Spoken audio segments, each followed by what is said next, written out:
നമാമി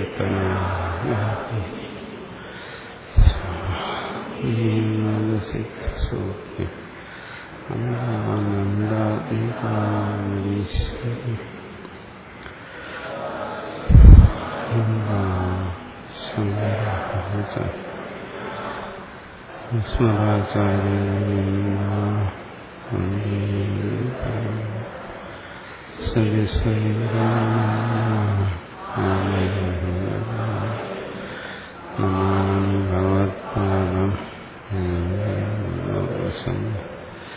സംഗം സ്നേഹാചാര്യം ഭദ്രഭാഷകൃതോ ഈശ്വരോ ഗുരുരേ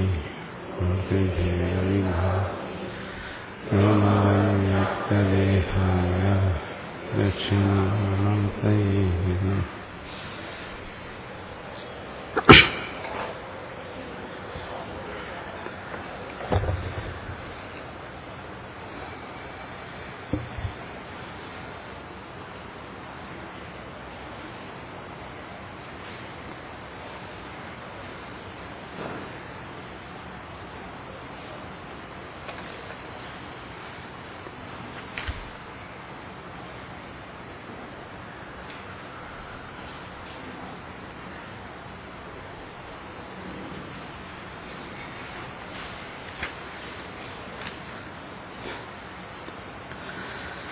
ഗുരുപരമ്പരെ സ്മരിച്ചുകൊണ്ട് ബൃഹദാരണ്യം തൃതീയാധ്യായം ദ്വിതീയ ബ്രാഹ്മണം ത്രയോദശമന്ത്രം. യാജ്ഞവൽക്കേതി ഹോവാച യത്രായം പുരുഷോ മ്രിയതേ കിമേനം ന ജഹാതീതി നാമേതി അനന്തം വൈ നാമ അനന്ത വിശ്വേ ദേവ അനന്തമേവ സതേന ലോകം ചെയ്തി.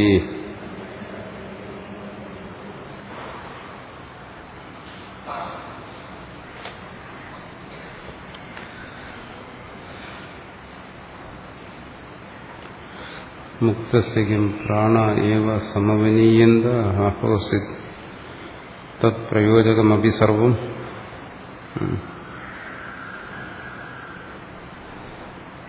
തസ്യ പ്രാണാന ഉക്രാമന്തി. അതാണ് കഴിഞ്ഞ ദിവസം നമ്മൾ ചർച്ച ചെയ്തത്. മുക്തനെ സംബന്ധിച്ച്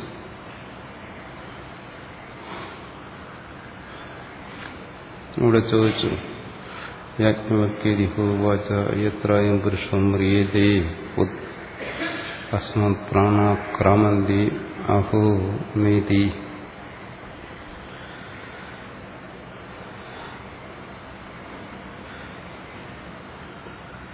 തത്വജ്ഞാനിയുടെ പ്രാണന്റെ ഉക്രമണം സംഭവിക്കുന്നു. നേതി നേതി ഹോവാച ഇല്ല അത്രൈവ സമവനീയന്തേ.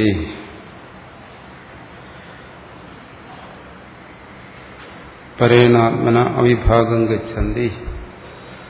പരമാത്മാവുമായി ഏകീഭവിക്കുന്നു.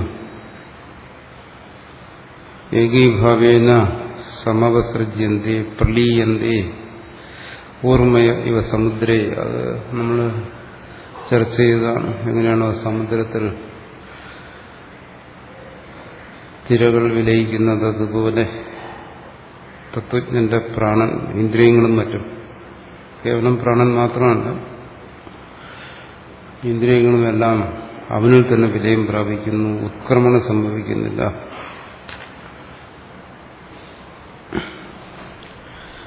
അവിടെ ചോദിക്കുന്നു, മുക്തസിംഗം പ്രാണ ഏവ സമവനീയന്തേ. ആ ഏകീഭാവം സംഭവിക്കുന്നു. അത് കേവലം ആ പ്രാണന് മാത്രമാണ്, ഇന്ദ്രിയങ്ങൾ ഉൾപ്പെടെയുള്ള. അഹോസി തത് പ്രയോജകമപി സർവം. അതിന് പ്രയോജകമായിരിക്കുന്നു, ഹേതുവായിരിക്കുന്ന അവിദ്യ, കാമം, കർമ്മം ഇതെല്ലാം വിലയിക്കുന്നു.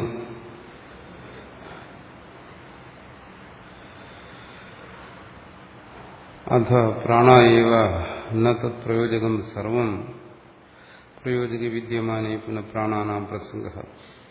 അഥ സർവമേവ കാമകർമാദി തതോ മോക്ഷോപപദ്ധ്യതേ ഇത്യവം അർത്ഥം ഉത്തരപ്രശ്നഃ. അത് പ്രാണായേവ കേവലം പറയുകയാണ്, പ്രാണന്മാര്, ഈ ഇന്ദ്രിയങ്ങള്, പഞ്ചപ്രാണന്മാര് ഇതെല്ലാം വിലയിക്കുന്നു. ഇവ മാത്രമെന്ന് പറഞ്ഞു കഴിഞ്ഞാൽ എന്താ ദോഷം? ഇന്നത്തെ പ്രയോജകം സർവം, അതിന് ഹേതുവായിട്ടുള്ള അവിദ്യ കാമകർമ്മങ്ങളൊന്നും വിലയിക്കുന്നില്ല എന്ന് വന്നാലോ? പ്രയോജകേ വിദ്യമാനെ, ഹേതു നിലനിന്നാൽ കാമകർമാദികൾ അവിടെ അവശേഷിച്ചാൽ പുനഃപ്രാണാനാം പ്രസംഗം, വീണ്ടും ഇന്ദ്രിയങ്ങളും മറ്റും ഉണ്ടാകും, വീണ്ടും ജന്മം ഉണ്ടാകും, മുക്തി അസംഭവമായിത്തീരും, വീണ്ടും അതെല്ലാം ഉണ്ടാകും. കാരണമുണ്ടെങ്കിൽ കാര്യമുണ്ടാകും. അഥ സർവമേവ കാമകർമാദി, അതുകൊണ്ട് കാമകർമ്മങ്ങൾ സർവവും മുക്തനിൽ വിലയം പ്രാപിക്കുന്നു. തതോ മോക്ഷ ഉപപദ്ധ്യതേ, എന്നാലാണ് മോക്ഷം സംഭവിക്കുന്നത്.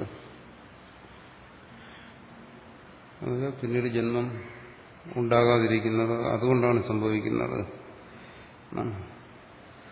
നിത്യമർത്ഥ ഉത്തരപ്രശ്നം. ഇക്കാര്യം മനസ്സിലാക്കുന്നതിന് വേണ്ടിയിട്ടാണ് അടുത്ത ചോദ്യം.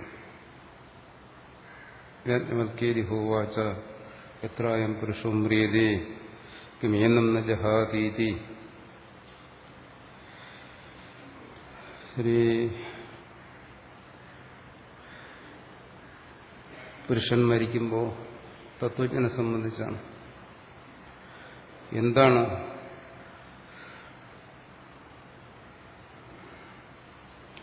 വിലയിക്കാതിരിക്കുന്നത്? എന്താണ് അവശേഷിക്കുന്നത്? എത്രായം പുരുഷോ മ്രിയതേ കിമേനം ന ജഹാതീതി അഹ ഇതരോ നാമേതി സർവം സമവനീയത ഇത്യത. പറയുന്നു, ആ ഒന്ന് മാത്രം ശേഷിക്കുന്നു. കേവലം ഒന്ന് മാത്രം. എന്താണ്? നാമം. അത് ശേഷിക്കുന്നുണ്ട്. എല്ലാം പോയാലും ഒന്ന് അവശേഷിക്കുന്നു. അവിദ്യ കാമ കർമ്മങ്ങളെല്ലാം അവസാനിക്കും, പക്ഷെ പേര് ശേഷിക്കുന്നുണ്ടല്ലോ.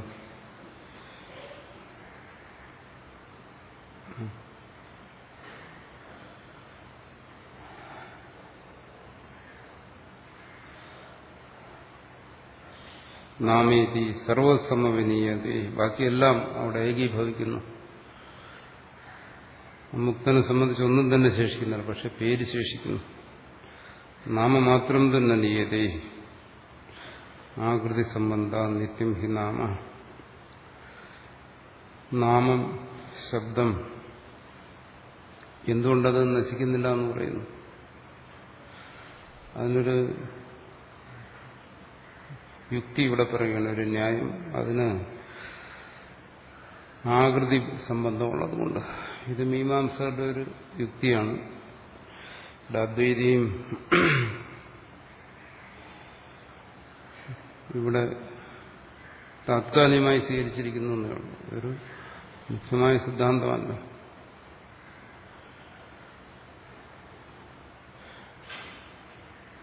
ഇതൊരു വലിയ തർക്ക വിഷയമാണ്. ഒരു ശബ്ദം വ്യക്തിയാണ് ബോധിപ്പിക്കുന്നത്, അത് ജാതിയാണ് ബോധിപ്പിക്കുന്നത്. ശബ്ദാർത്ഥം എന്താണ്? ഇക്കാര്യത്തിൽ ഇവർക്കെല്ലാം പരസ്പരം അഭിപ്രായ വ്യത്യാസങ്ങളും. ഗൗ എന്ന് പറയുന്ന ശബ്ദം, ശബ്ദം ഗൗ എന്ന് പറയുന്ന വ്യക്തിയെ ആണ് ബോധിപ്പിക്കുന്നത്. വ്യക്തി എന്ന് പറയുമ്പോൾ കൊമ്പും വാലും കാലും ഒക്കെ ഉള്ള നമ്മൾ കാണുന്ന ആ രൂപം, അതിനെയാണ് ബോധിപ്പിക്കുന്നത്. അതേ ഗോത്വം എന്ന് പറയുന്ന ജാതിയാണ്.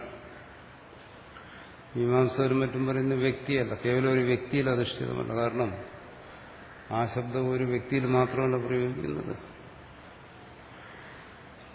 ആ പശു ചത്തുപോയാലും വേറെ പശുവിലും അതേ ശബ്ദം തന്നെ പ്രയോഗിക്കുന്നു. കേവലം വ്യക്തിയെ ആശ്രയിച്ചിരിക്കുകയാണെങ്കിൽ ശബ്ദം, വ്യക്തിയുടെ നാശത്തിൽ ശബ്ദവും നശിക്കേണ്ടതില്ലേ. പക്ഷെ അനേക വ്യക്തികളിൽ പ്രയോഗിക്കുന്നതുകൊണ്ട് അനേക വ്യക്തികളിൽ തുടർച്ചയായിരിക്കുന്ന ഒന്ന്, അതിനാണ് ജാതി എന്ന് പറയുന്നത്. അനേക വ്യക്തികളിൽ അനുസ്യൂതമായിരിക്കുന്ന ആ ധർമ്മം, അതിലാണ് ആ ശബ്ദത്തെ പ്രയോഗിക്കുന്നത് എന്നുള്ളതാണ്. അതുകൊണ്ട് വ്യക്തി നശിച്ചാലും ശബ്ദം അവശേഷിക്കുന്നു. വ്യക്തിയെ ആശ്രയിച്ചിരിക്കുന്നതെല്ലാം വ്യക്തി നശിച്ചാലും പോകും. എന്നാൽ ഗോ എന്ന് പറയുന്ന വ്യക്തി എടുക്കുക, അതിന് കൊമ്പുണ്ട്, വാലുണ്ട്, കാലുണ്ട്, ഇതെല്ലാം വ്യക്തിയെ ആശ്രയിച്ചിരിക്കുന്നതാണ്. ആ വ്യക്തി നശിച്ചു കഴിഞ്ഞാൽ അതെല്ലാം പോയി. പിന്നെ അവിടെ കൊമ്പില്ല, വാലില്ല, കാലില്ല. പക്ഷെ ശബ്ദം മാത്രം അങ്ങനെയല്ല. അതത് നശിച്ചാലും മറ്റൊരു വ്യക്തിയിലും അതേ ശബ്ദം പ്രയോഗിക്കുക, ഒരു മാറ്റമില്ലാതെ. ഒരു മനുഷ്യൻ മരിച്ചാലും വേറെ ആളെ വീണ്ടും മനുഷ്യനെന്ന് വിളിക്കുന്നു. ശബ്ദത്തിന് എന്തുകൊണ്ട് ഇങ്ങനെ ഒരു വിശേഷത വരും? പറയുന്നത് വ്യക്തിയെ ആശ്രയിക്കുന്ന ഒന്നല്ല, ശബ്ദം സാമാന്യത്തെ ആശ്രയിക്കുന്ന ഒന്നാണ്. സാമാന്യം എന്ന് പറഞ്ഞാൽ ജാതി. അതുകൊണ്ട് വ്യക്തി നശിച്ചാലും ശബ്ദം ശേഷിക്കുന്നു. അതുകൊണ്ടാണ് സർവത്ര ഇതിനൊരു നിയമമായി അവർ കാണുന്നു. അതൊരു സാമാന്യ നിയമമാണ്. ഇവിടെ അദ്വൈതത്തെ സംബന്ധിച്ച് ആത്മാവല്ലാതെ ഒന്നും നിത്യമല്ല. എന്നാലും ഈ ന്യായത്തെ സ്വീകരിച്ചുകൊണ്ട് പറയുന്നു. അനന്തം വൈ നാമ നിത്യത്വമേവ ആനന്ദ്യം നാമനഃ. നാമം അനന്തമാണ്. എന്തുകൊണ്ട്? അനന്തമെന്ന് പറഞ്ഞാൽ അത് നിത്യമാണ്, ആപേക്ഷികമായ നിത്യം. അത് കൽപ്പാന്തം വരെ നിൽക്കുന്നു. അതുകൊണ്ടാണ് അതിന് നിത്യമെന്ന് പറയുന്നത്. അതുകൊണ്ട് മുക്തിയിൽ സർവവും വിലയിച്ചാലും നാമശേഷിക്കുന്നു എന്ന് പറയുന്നു. ഈ വിഷയത്തെക്കുറിച്ചാണ് കഴിഞ്ഞ ദിവസം നമ്മൾ വിശദമായി ചർച്ച ചെയ്തത്. എന്തുകൊണ്ടങ്ങനെ പറയുന്നു? മുക്തന് നാമം ശേഷിക്കുന്നു എന്ന് പറയുന്നു. അവിടെ പറയുന്നു വ്യക്തിഭേദസ്യ പ്രസിദ്ധത്വാ ന തദ് വക്തവ്യം.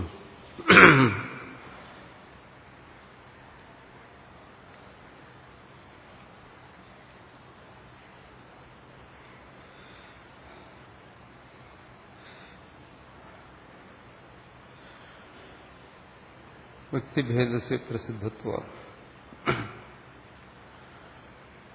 വ്യക്തിഭേദം നമുക്ക് സ്പഷ്ടമാണ്. ഓരോ വ്യക്തിയും വേറെ വേറെയാണ്, ഓരോ മനുഷ്യനും വേറെ വേറെയാണ്, ഓരോ പശുവും വേറെ വേറെയാണ്. പക്ഷെ അത് സർവർക്കും അറിയാവുന്ന കാര്യമാണ്. ഒന്നല്ല മറ്റൊന്ന്, ഒരു മനുഷ്യനല്ല മറ്റൊരു മനുഷ്യൻ, ഒരു പശുവല്ല മറ്റൊരു പശു, ഒരു വൃക്ഷമല്ല മറ്റൊരു വൃക്ഷം. അങ്ങനെ വ്യക്തിഭേദം പ്രസിദ്ധമായിരിക്കെ നാമം ആ ഭേദം വരുന്നില്ല. എല്ലായിടത്തും ഉപയോഗിക്കുന്ന ഒരേ ശബ്ദം തന്നെ. വൃക്ഷം, പശു, പക്ഷി, മൃഗം, മനുഷ്യൻ. അത് വ്യക്തിഭേദത്തിനനുസരിച്ച് നാമഭേദം വരുന്നില്ല. ഇത് ഒരു വ്യക്തി സാമാന്യത്തെ എടുക്കുന്നിടത്താണ് ഇങ്ങനെ വരുന്നത്. പല വ്യക്തികൾക്ക് പല പേരുണ്ടാകും, അതും മറ്റൊരു വിഷയം. ഇവിടെ അതിനെക്കുറിച്ചല്ല ചർച്ച ചെയ്യുന്നു. ഒരേ ജാതിയിൽപ്പെട്ട പല വ്യക്തികൾക്ക് ഒരു പേര്. എന്തുകൊണ്ടതങ്ങനെ നിലനിൽക്കുന്നു? ഇന്നത്തെ വക്തവ്യം ബ്രഹ്മവിദ്യവിദഃ സ്വദൃഷ്ട്യാ നാമാവിന്ന ശിഷ്യതേ പരദൃഷ്ട്യാ തദവശേഷോക്തി ശുകോ മുക്ത ഇത്യാദി വ്യപദേശ ദർശന അതോ നാമനിത്യത്വം വ്യാവഹാരികം. അതാണ് ഇവിടെ നിത്യം എന്ന് പറയുമ്പോൾ ഇവിടെ നിത്യമായി ഒന്നിനെ സ്വീകരിക്കാൻ പറ്റും. പരമാത്മാവ് മാത്രം നിത്യം. എന്നാലും നാമനിത്യത്വം വ്യാവഹാരികം. ഇവിടെ നാമനിത്യം എന്ന് പറയുന്നത് വ്യാവഹാരികമാണ്. എന്തുകൊണ്ട് നിത്യം എന്ന് പറയുന്നു? നമ്മൾ പറയാറുണ്ട് ശുകോ മുക്ത ഇത്യാദി ഉപദേശം. ഇങ്ങനെ സാധാരണ പറയാറുണ്ട്. എന്റെ ഗുരു മുക്തനായി, അല്ലെങ്കിൽ ശുകൻ മുക്തനായി. ശുകോ മുക്ത എന്ന് വെച്ചാൽ വൈദിക പ്രസിദ്ധിയെ ആശ്രയിച്ച് പറയുകയാണ്. വാമദേവൻ ഋഷി മുക്തനായി. ഇങ്ങനെ ശാസ്ത്രത്തിൽ പറയുന്നു. ശാസ്ത്രത്തിൽ പറയുന്നതുകൊണ്ട് ലോകത്തിലത് പ്രചരിതമായിരിക്കുന്നു. ശുഗൻ മുക്തനായി. അപ്പോൾ ശുഗൻ മുക്തനായി എന്ന് പറഞ്ഞാൽ പിന്നെ എന്തെങ്കിലും അവിടെ ശേഷിക്കുന്നു. ശുഗന് പിന്നീട് ജന്മമില്ല. ഇവിടെ അദ്വൈത മതമനുസരിച്ച് പിന്നെ ഒരു രൂപത്തിൽ ശുഗൻ ശേഷിക്കുന്നില്ല. ഏതൊരു കാലത്തിൽ ജീവിച്ചിരുന്ന ഒരു വ്യക്തിയുടെ പേരാണ് ശുഗൻ. അവിടെ എല്ലാം വിലയിച്ചു, പിന്നെ ജന്മമില്ല. എന്നാലും ഇന്നും ആൾക്കാർ പറയുന്നു ശുഗൻ മുക്തനായി എന്ന് പറയുന്നു. അവ എന്താ അവിടെ കേവലം ആ നാമം. ശുഗൻ മുക്തനായെങ്കിലും ശേഷിച്ചത് ശുഗൻ എന്ന് പറയുന്ന നാമം. ആ നാമത്തെ ഇന്നും ജനങ്ങൾ ആവർത്തിക്കുന്നു എന്നേ ഉള്ളൂ. അതുകൊണ്ടാണ് നാമം ശേഷിക്കുന്നു എന്ന് പറയുന്നത്, നാമം നിത്യമാണെന്ന് പറയുന്നു. അല്ലാതെ തത്വത്തിൽ നിന്നും പരമാർത്ഥത്തിൽ നിന്നും അന്യമായി ശുഗൻ എന്ന് പറയുന്ന ഒരു പേര് ശേഷിക്കുന്നു എന്നുള്ള അർത്ഥത്തിലല്ല. പിന്നെ എന്തിനങ്ങനെ പറയുന്നു? പരമാർത്ഥത്തിൽ ഒന്നും ശേഷിച്ചില്ല. ശുഗൻ മുക്തനായപ്പോൾ ഒന്നും ശേഷിച്ചില്ല. അതാണ് പരമാർത്ഥം. നാമമോ രൂപമോ ഒന്നും ശേഷിച്ചില്ല. പിന്നെ എന്തുകൊണ്ട് പറയുന്നു എന്ന് പറയുന്നു പരദൃഷ്ട്യ തദവശേഷോക്തി. ഇതിന് പരദൃഷ്ടി എന്ന് പറയുന്നു. തത്വത്തെക്കുറിച്ച് ചിന്തിക്കുമ്പോൾ പലപ്പോഴും പരദൃഷ്ടിയിൽ സംസാരിക്കുമ്പോൾ, പരദൃഷ്ടി എന്ന് പറയുമ്പോൾ ഒരുവൻ അന്യന്റെ മുക്തിയെക്കുറിച്ച് സംസാരിക്കുമ്പോൾ ഇങ്ങനെയെല്ലാം പറയും. ഗുരുവിന്റെ മുക്തിയെക്കുറിച്ച് ശിഷ്യം പറയുമ്പോൾ ഇങ്ങനെയെല്ലാം പറയും. ഗുരു ഇന്നില്ല എങ്കിലും ഗുരുവിന്റെ കീർത്തി നിലനിൽക്കുന്നു, ഗുരു ഇന്നില്ലെങ്കിലും പേര് നിലനിൽക്കുന്നു, സത്കർമ്മങ്ങൾ നിലനിൽക്കുന്നു. ഇങ്ങനെയെല്ലാം പറയുന്നത് ഇത്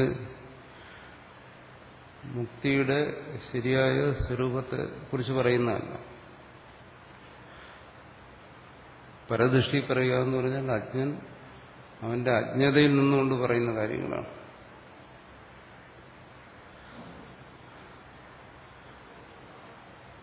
കാരണം എന്താ അങ്ങനെ പറയാൻ കാരണം? എന്തെങ്കിലും ഒന്ന് അവശേഷിക്കണമെങ്കിൽ. അവിടെ മുക്തിയില്ല. പിന്നെ അവൻ മുക്തി എന്ന് പറഞ്ഞ് ചിന്തിക്കുന്ന എന്താണ്? ഗുരുവിന്റെ പേര് ശേഷിക്കുന്നു, ഗുരുവിന്റെ പ്രസിദ്ധി ശേഷിക്കുന്നു എന്നൊക്കെ പറയുമ്പോൾ അവൻ വീണ്ടും ഗുരുവിൽ ബന്ധനത്തെ ആരോപിച്ച് പറയുകയാണ്. മുക്തി ഒന്നും അവശേഷിപ്പിക്കാത്ത ഒന്നാണ് മുക്തി. പിന്നെ എങ്ങനെ അവിടെ ഒന്ന് ശേഷിക്കുന്നത്? ഒന്നും ശേഷിക്കാനില്ല. അപ്പം മുക്തനെ സംബന്ധിച്ച് അങ്ങനെ ഒന്നും വ്യവഹരിക്കുന്നതിൽ അർത്ഥമില്ല എന്നാണ് പറഞ്ഞു വരുന്നത്. ശാസ്ത്രത്തിൽ അങ്ങനെ പ്രസിദ്ധമായിരിക്കുന്നു, എന്നാ മുക്തനായിരിക്കുന്നു. അതുകൊണ്ട് അതിന് ഇന്നും ആ പ്രവാദം നിലനിൽക്കുന്നു. ഇങ്ങനെ ഇന്നാൾ മുക്തനായി. അതിൽ കവിഞ്ഞ അതിലർത്ഥമൊന്നുമില്ല. പിന്നെ എന്തിനാണ് അർത്ഥമുള്ളത്? ബ്രഹ്മവിദഃ സ്വദൃഷ്ട്യ നാമാപി ന ശിഷ്യതേ. ആ തത്വബോധമുള്ളവനെ സംബന്ധിച്ചിടത്തോളം ബ്രഹ്മവിദ് ആരാണോ സ്വതത്വത്തെ അറിയുന്നത്, പരമാർത്ഥത്തെ അറിയുന്നത്, അവനെ സംബന്ധിച്ച് അവന്റെ അറിവിൽ സ്വദൃഷ്ടിയിൽ നാമാപി ന ശിഷ്യതേ. അവിടെ ഒന്നും ശേഷിക്കുന്നില്ല. നാമമോ രൂപമോ ഒന്നും തന്നെ ആ തത്വത്തിൽ നിന്ന് അന്യമായി ശേഷിക്കുന്നില്ല എന്നർത്ഥം. ശേഷിക്കുന്നില്ലെന്ന് പറഞ്ഞാൽ അന്യമായി ഒന്നും തന്നെ ശേഷിക്കുന്നില്ല.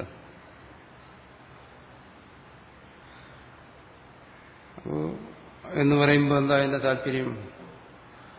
ഈ തത്വബോധത്തെക്കുറിച്ച് പറയുമ്പോൾ അത് സ്വദൃഷ്ടിയിൽ മനസ്സിലാക്കണം.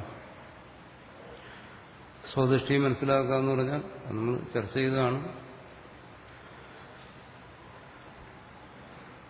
പുതുമുഖങ്ങളിരിക്കുന്നതുകൊണ്ട് ഞാൻ ഒന്നുകൂടെ പറയുകയാണ്. അത് അന്യന്റെ മുക്തിയെക്കുറിച്ചല്ല പറയുന്നത്. അതാണ് സ്വന്തം മുക്തിയെക്കുറിച്ചാണ് പറയുന്നത്. സ്വന്തം മുക്തി എന്ന് പറഞ്ഞാൽ ആരുടെ മുക്തി? ശ്രോതാവിന്റെ മുക്തി. ആരോടാണോ മുക്തിയെക്കുറിച്ച് ബോധിപ്പിക്കുന്നത്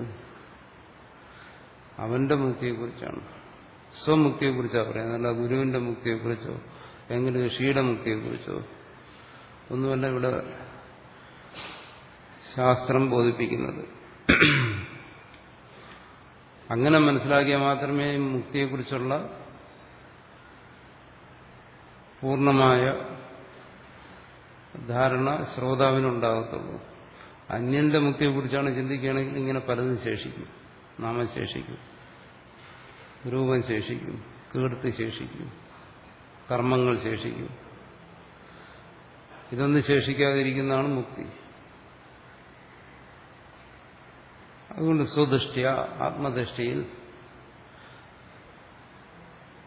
എന്ന് പറഞ്ഞാൽ എന്താണ്? ശ്രോതാവ് സ്വന്തം ജ്ഞാനമായി, സ്വന്തം അറിവായി മുക്തിയെ മനസ്സിലാക്കണം. അതാണ് അദ്വൈതം എന്ന് പറയുന്നത്. മറ്റാരുടെയെങ്കിലും മുക്തിയെന്ന് മനസ്സിലാക്കിയാൽ അത് അദ്വൈതമല്ല. അദ്വൈതത്തിൽ വേറെ ആരുടെയും മുക്തിക്ക് ഒരു സ്ഥാനമില്ല. ശ്രോതാവിന്റെ മുക്തിക്കല്ലാതെ, അതാണ് ഇവിടെ പറയുന്നത്. അതാണ് പൂർണ്ണം. മറ്റത് നമുക്ക് പറയാം, ഇന്നാരൊക്കെ മുക്തരായി, ഇന്നവരാരും ജീവിച്ചിരിപ്പില്ല, അവരൊക്കെ മുക്തരായി പോയി എന്ന് പറഞ്ഞ് നമുക്ക് അവരുടെ പടങ്ങളൊക്കെ വെച്ച് പൂജിക്കുകയും ആരാധിക്കുകയൊക്കെ ചെയ്യാം. അതെല്ലാം മുക്തിയെ സംബന്ധിച്ചുള്ള അപൂർണമായ ദർശനമാണ്, കാഴ്ചപ്പാടാണ്.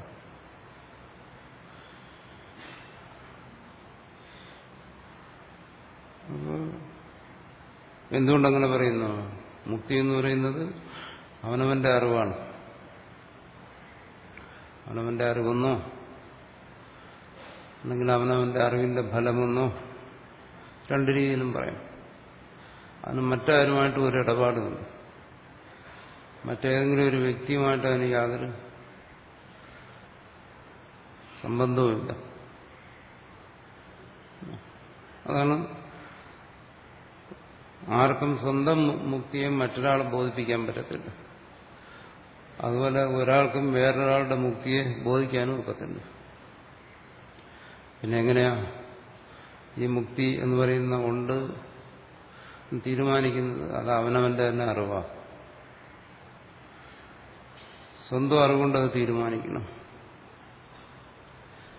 അല്ലാതെ മുക്തിക്ക് ദൃഷ്ടാന്തമില്ല.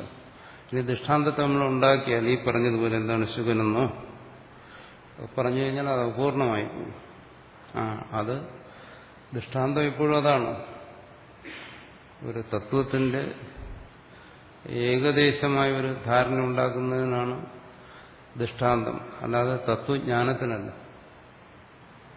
ഉദാഹരണത്തിൽ നിന്ന് അത്രയും ഉണ്ടാകും. ഒരു സാമാന്യമായ ഒരു ബോധം ഉണ്ടാകും, ഒരു ഏകദേശ ജ്ഞാനം ഉണ്ടാകും.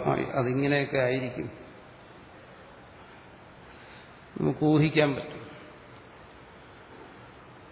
ദൃഷ്ടാന്തത്തിലൂടെ ഒരിക്കലും സ്വാനുഭവം ഉണ്ടാകത്തില്ല, ഒരിക്കലും ഉണ്ടാകത്തില്ല. അതല്ലേ നമ്മൾ പറയുന്നു, ഈ പ്രപഞ്ചം രജ്ജുവിലെ സർപ്പം പോലെ മിഥ്യയാണ് എന്ന് പറഞ്ഞു കഴിഞ്ഞാൽ ആർക്കെങ്കിലും അനുഭവപ്പെടും ഇത് മിഥ്യയാണ്? ഒരിക്കലും അനുഭവപ്പെടത്തില്ല. അതൊരു ദൃഷ്ടാന്തം മാത്രമാണ്. അതുകൊണ്ട് ചില കാര്യങ്ങൾ നമുക്ക് മനസ്സിലാക്കാൻ പറ്റും. ഇതൊന്നും ശാശ്വതമല്ല, നിത്യമല്ല. ഇങ്ങനെയൊക്കെയുള്ള കുറെ ആശയങ്ങൾ അതിൽ നിന്ന് കിട്ടുമെന്നല്ല, അല്ലാതെ ഒരിക്കലും ദൃഷ്ടാന്തത്തിലൂടെ തത്വബോധം ഉണ്ടാകത്തില്ല. ഇവിടെ തത്വം അല്ലെങ്കിൽ പരമാർത്ഥം ആയി ബോധിപ്പിക്കുന്ന ആരെ, എന്തിനെ? ശ്രോതാവിനെ ബോധിപ്പിക്കുന്നു, അല്ല മറ്റൊന്നിനെയും ബോധിപ്പിക്കുന്നു. ശ്രോതാവിന്റെ പരമാർത്ഥ സ്വരൂപത്തെ ബോധിപ്പിക്കുന്നു, കേൾക്കുന്നവന്റെ. അവന് തന്നെക്കുറിച്ചാണ് ബോധം ഉണ്ടാകേണ്ടത്. അവിടെ എന്താണ്? നാമാപി ന ശേഷ്യത. ആ ഒരു ബോധത്തിൽ പറയണമെങ്കിൽ ഇപ്പൊ ഈ ശ്രുതി പറഞ്ഞതല്ല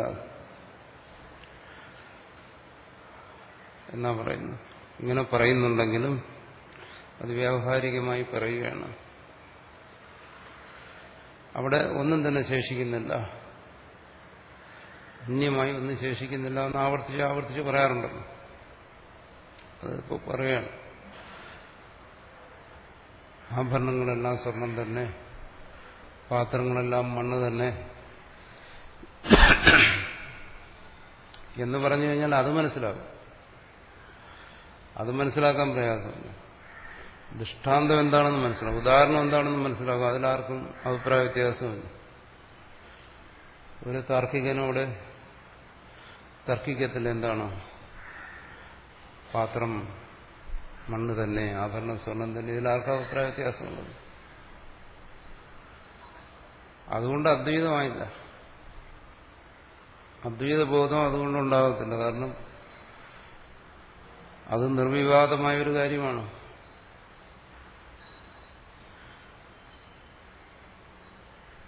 അത് കേവല യുക്തി മാത്രം,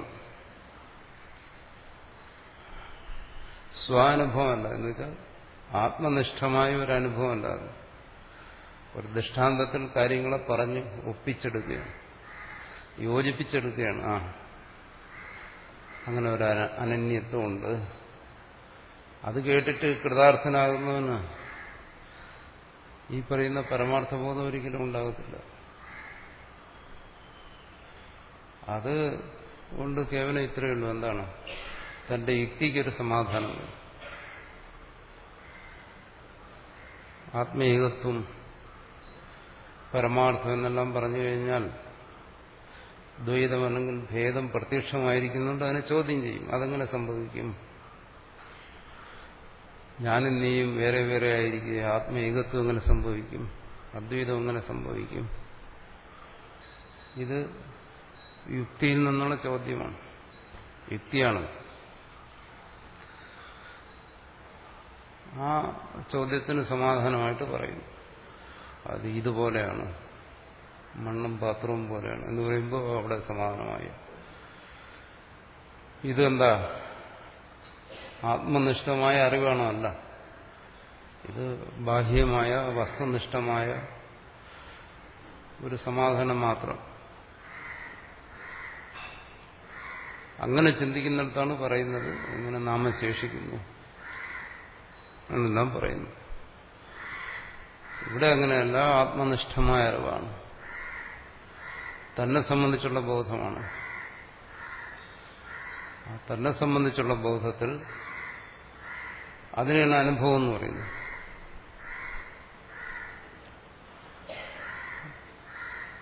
തന്നെ സംബന്ധിച്ചുള്ള ആ അറിവിനെ മാത്രമേ സ്വാനുഭവം എന്ന് പറയാൻ പറ്റൂ. അതുകൊണ്ടാണ് ചില സ്ഥലത്ത് ഇവിടെ തന്നെ പ്രത്യക്ഷം അപരോക്ഷം എന്ന് രണ്ടിനെ വേർതിരിച്ച് കാണിക്കും. അത് ഒരേ അർത്ഥത്തിലും പറയാം. എന്നാലും ചിലയിടത്ത് അതിന് വേർതിരിച്ച് കാണിക്കും. പുസ്തകത്തെ ഞാൻ കാണുന്നു, ഇത് പ്രത്യക്ഷമാണ്. എന്നുകൊണ്ട് ഈ ഒരു അറിവിന് അക്ഷം അല്ലെങ്കിൽ ഇന്ദ്രിയം സഹായിക്കുന്നു. ഇന്ദ്രിയത്തിന്റെ സഹായമില്ലാതെ ഇത് പുസ്തകം എന്നറിയാൻ പറ്റുമോ?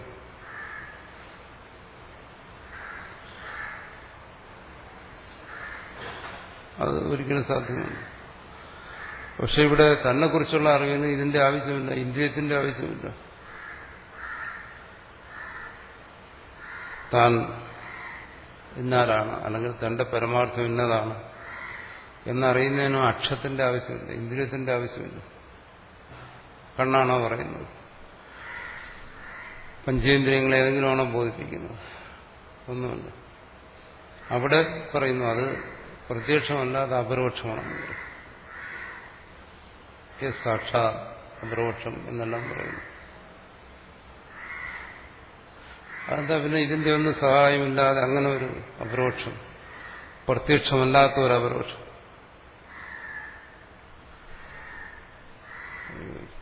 അവിടെയും ചോദിക്കും, എന്നാലും ഇവിടെ മനസ്സ് ഇല്ലേ?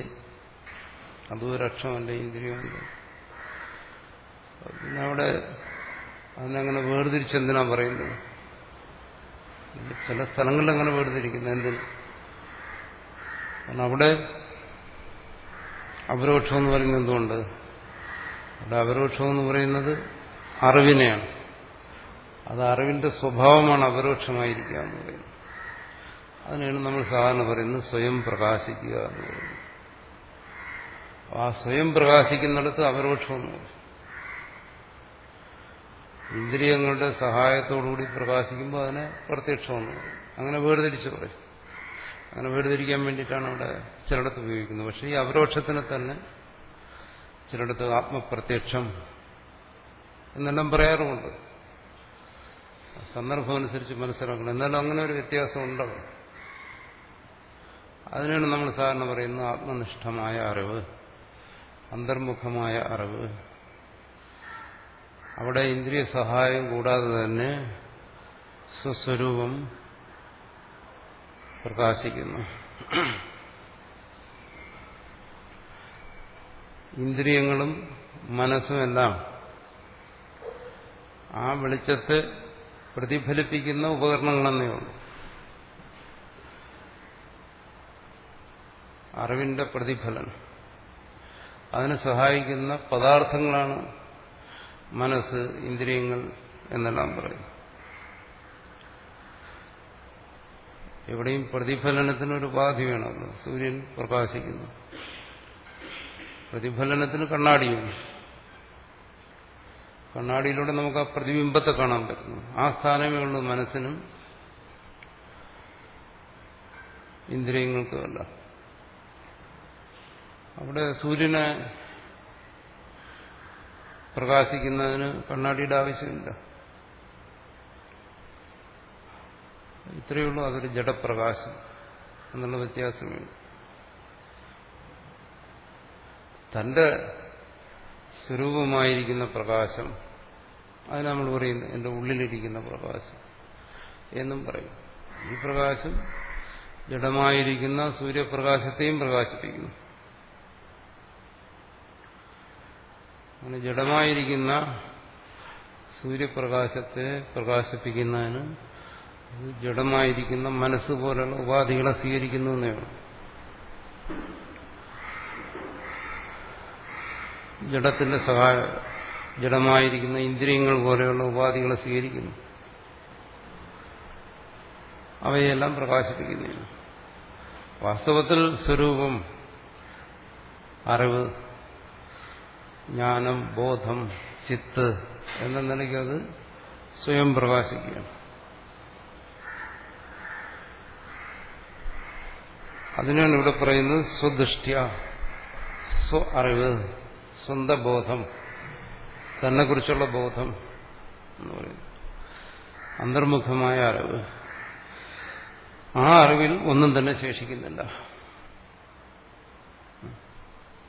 ഒന്നും തന്നെ ശേഷിക്കുന്നില്ല. നാമാപി ന ശിഷ്യത്തെ എന്ന് പറയുന്നത് രണ്ടു തരത്തിൽ പറയാം. ഒന്ന് ശേഷിക്കുന്നില്ലെന്ന് പറഞ്ഞാൽ ഒന്ന് നേതി നേതി, അല്ലെങ്കിൽ അതിന് വേറെ തരത്തിൽ പറയും മിഥ്യ എന്ന് പറയും. അത് ഇങ്ങനെ ഒരു അറിവ് ഉണ്ടാകുന്നതിന് മുമ്പേ നാനാത്വമായി, പലതായി, അന്യമായി എന്തൊക്കെ അറിയപ്പെട്ടിരുന്നോ അതെല്ലാം മിഥ്യ, അങ്ങനെ പറയാം. മിഥ്യ എന്ന് വെച്ചാൽ അവിടെ ഇല്ലാത്തത് തന്നെ, അങ്ങനെയൊന്നുമില്ല, അന്യമായിട്ടൊന്നുമില്ല. ഇവിടെ പറയുന്നില്ല എന്നാ ശിഷ്യതയെ, ഒന്നും തന്നെ ശേഷിക്കുന്നില്ല. അറിയേണ്ടതായി പോയിട്ട് ഒന്നും തന്നെ ശേഷിക്കുന്നില്ല, അങ്ങനെ മനസ്സിലാക്കാം. അല്ല, അതങ്ങോട്ട് ദഹിക്കാൻ പ്രയാസമുള്ള കാര്യമാണ്. കണ്ടുകൊണ്ടിരിക്കുന്ന, അറിഞ്ഞുകൊണ്ടിരിക്കുന്ന ഇതെല്ലാം മിഥ്യയാണ്, ഇല്ലാത്തതാണെന്നൊക്കെ എങ്ങനെ ധരിക്കാൻ പറ്റും? അതിന്റെ തന്നെ താല്പര്യമാണ് പറയുന്നത് ഇത് തന്നെയാണല്ല. അങ്ങനെ മിഥ്യ എന്നുള്ളതിനെ അംഗീകരിക്കാൻ ബുദ്ധിമുട്ടുണ്ടെങ്കിൽ സ്വദൃഷ്ട്യ, സ്വബോധത്തിൽ ഇതെല്ലാം താൻ തന്നെയാണ്, അവിടെ അന്യത്വമില്ല, നാനാത്വമില്ല. നേഹ നാനാസ്തി കിഞ്ചന സർവം ഖല്ലിതം ബ്രഹ്മ തദനന്യത്വം, അങ്ങനെയും മനസ്സിലാക്കും. അങ്ങനെ പറയുമ്പോൾ ഒന്നിനെ പ്രത്യേകിച്ച് നിഷേധിക്കേണ്ട കാര്യമില്ല. നിഷേധിക്കാതെ തന്നെ മനസ്സിലാക്കാം. രണ്ടിന്റെയും ഫലത്തിൽ താല്പര്യം ഒന്ന് തന്നെ. രണ്ടുകൊണ്ടും അറിവിൽ വ്യത്യാസം. എപ്പോ ആത്മദൃഷ്ടിയ സ്വദൃഷ്ടിയ ചിന്തിക്കുമ്പോൾ താൻ സ്വയം അറിവാണെന്ന് മനസ്സിലാക്കി ഈ തത്വത്തെ ഗ്രഹിക്കുമ്പോൾ അവിടെ വ്യത്യാസമുണ്ട്.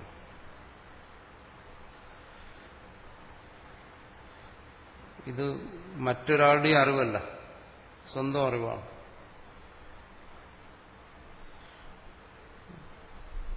പിന്നെ സാധാരണ നമ്മളിങ്ങനെ പറയും, അതൊക്കെ ആലങ്കാരികമായ ഭാഷകളാണ്.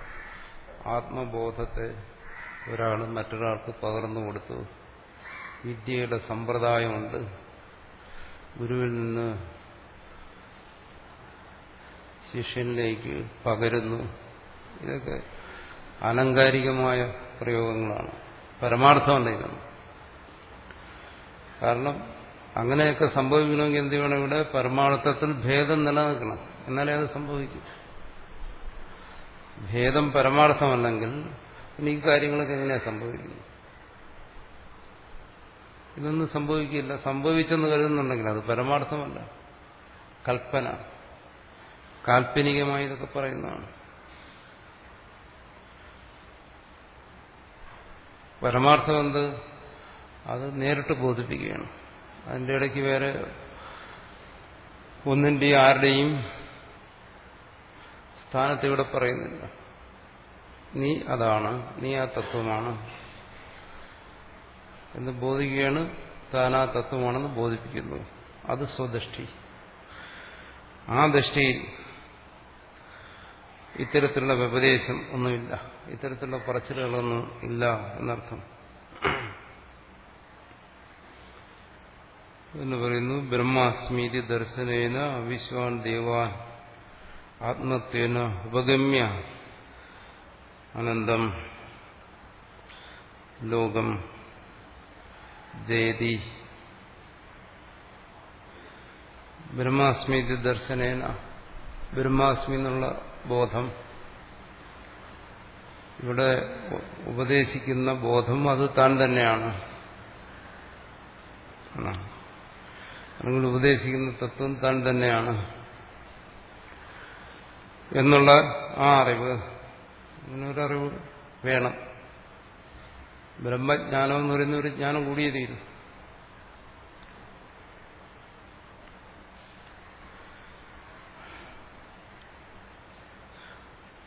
അത് ചില ഭാഗത്ത് പറയും, എന്താണ് ബ്രഹ്മം സ്വയം തന്നെ ജ്ഞാനം, പിന്നെ എന്തിനാ ബ്രഹ്മജ്ഞാനം? അങ്ങനെയുണ്ടോ? ഇല്ല എന്ന് പറയും. ഇതൊക്കെ പരസ്പര വിരുദ്ധം പോലെ നമുക്ക് തോന്നും. ഒരിടത്ത് അങ്ങനെ പറയുന്നു, ബ്രഹ്മമേ ഉള്ളൂ, പിന്നെ ബ്രഹ്മജ്ഞാനമില്ല. എന്തുകൊണ്ട്? ബ്രഹ്മ സ്വയം ജ്ഞാനമാണ്, പിന്നെന്തിനാ ഇനി ഒരു ബ്രഹ്മജ്ഞാനം? ഇനി വേറെടുത്ത് പറയുന്നത് എന്താണ്? ബ്രഹ്മാസ്മീതി ദർശനം. ബ്രഹ്മാസ്മി എന്ന് പറയുന്ന ഒരു ജ്ഞാനമുണ്ട്. ഇത് രണ്ടും തമ്മിൽ എങ്ങനെയാണ് പൊരുത്തപ്പെടുന്നത്? മുമ്പ് പറഞ്ഞതിന് വിരുദ്ധമല്ല. നമ്മൾ പലപ്പോഴും ചർച്ച ചെയ്തിട്ടുണ്ട്. ബ്രഹ്മജ്ഞാനം, അങ്ങനെ ഒരു ജ്ഞാനമില്ല എന്ന് പറഞ്ഞിട്ടുണ്ട്. ഇവിടെ പറയുന്ന ബ്രഹ്മജ്ഞാനം എന്ന് പറയുന്നൊരു ജ്ഞാനം വേണം എന്ന് പറയുന്നു. അപ്പൊ എന്താ ഈ ജ്ഞാനം എന്ന് പ്രത്യേകം ഇവിടെ പറയുന്നത്? വിശ്വാൻ ദേവാൻ ആത്മത്വന ഗമ്യ. വിശ്വാൻ ദേവാൻ, സർവ, വിശ്വം എന്ന് വെച്ചാൽ സർവം എന്നുള്ള അർത്ഥം, ലോകം എന്നുള്ള അർത്ഥമല്ല. വിശ്വശബ്ദത്തിന് ലോകം എന്നുള്ള അർത്ഥം വരുന്നത് അതിന് സർവം എന്നുള്ള അർത്ഥം ഉള്ളതുകൊണ്ടാണ്. ലോകത്തിന് പറയുന്നു സർവം എന്ന്. വിശ്വാൻ സർവദേവന്മാരെയും എന്നർത്ഥം.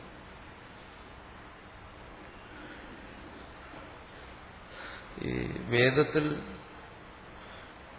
ഈ പൗരാണികമായ ദേവസങ്കല്പം, ദേവതാസങ്കല്പങ്ങളൊന്നും അത്ര സ്പഷ്ടമല്ല, അസ്പഷ്ടമായിട്ടൊക്കെ ഉണ്ട് എന്നുള്ളത്. അവിടെ ഈ ദേവത എന്ന് പറയുമ്പം പ്രധാനമായും പറയുന്നത് ഇന്ദ്രിയ അധിഷ്ഠാന ദേവതകളെയാണ്. പ്രത്യേകിച്ച് ഉപനിഷത്തുകളിൽ പല ഭാഗങ്ങളിലും, ഇനി വരുന്ന ഭാഗത്തും അത് തന്നെ ചർച്ച ചെയ്യും. ഈ ജീവന് രൂപത്തെക്കുറിച്ച് ബോധമുണ്ടാക്കുന്നു, ശബ്ദത്തെക്കുറിച്ച് ബോധമുണ്ടാക്കുന്നു, ഒരു രസഗന്ധങ്ങളെക്കുറിച്ചൊക്കെ ബോധം ഉണ്ടാക്കുന്നു. ഇങ്ങനെ ബോധം ഉണ്ടാക്കുന്നതിനുള്ള ഒരു വിശേഷ ചൈതന്യം, അതിനെയാണ് ദേവത എന്ന് പറയുന്നത്. അപ്പോൾ ഇവിടെ അനന്തമായ ദേവതകളുണ്ട്. നേരത്തെ പറഞ്ഞല്ലോ, അനന്തമായ നാമങ്ങളുണ്ട്. അനന്ത ദേവതകൾ എന്തുകൊണ്ട് വരുന്നു? അനന്ത ജീവന്മാരുണ്ട്, എണ്ണിയാൽ ഒടുങ്ങാത്ത ജീവന്മാരുണ്ട്. അവരിലെല്ലാം ഈ ദേവതാ ചൈതന്യമുണ്ട്. അധിഷ്ഠാതൃ ദേവത എന്ന് പറയും. അല്ല, പുരാണങ്ങളിൽ പറയുന്ന പോലെ അവിടെ രാമനും കൃഷ്ണനും ഗോവിന്ദനും ഒന്നും രംഗത്ത് വരുന്നില്ല. ഈ ദേവതകളേ ഉള്ളൂ.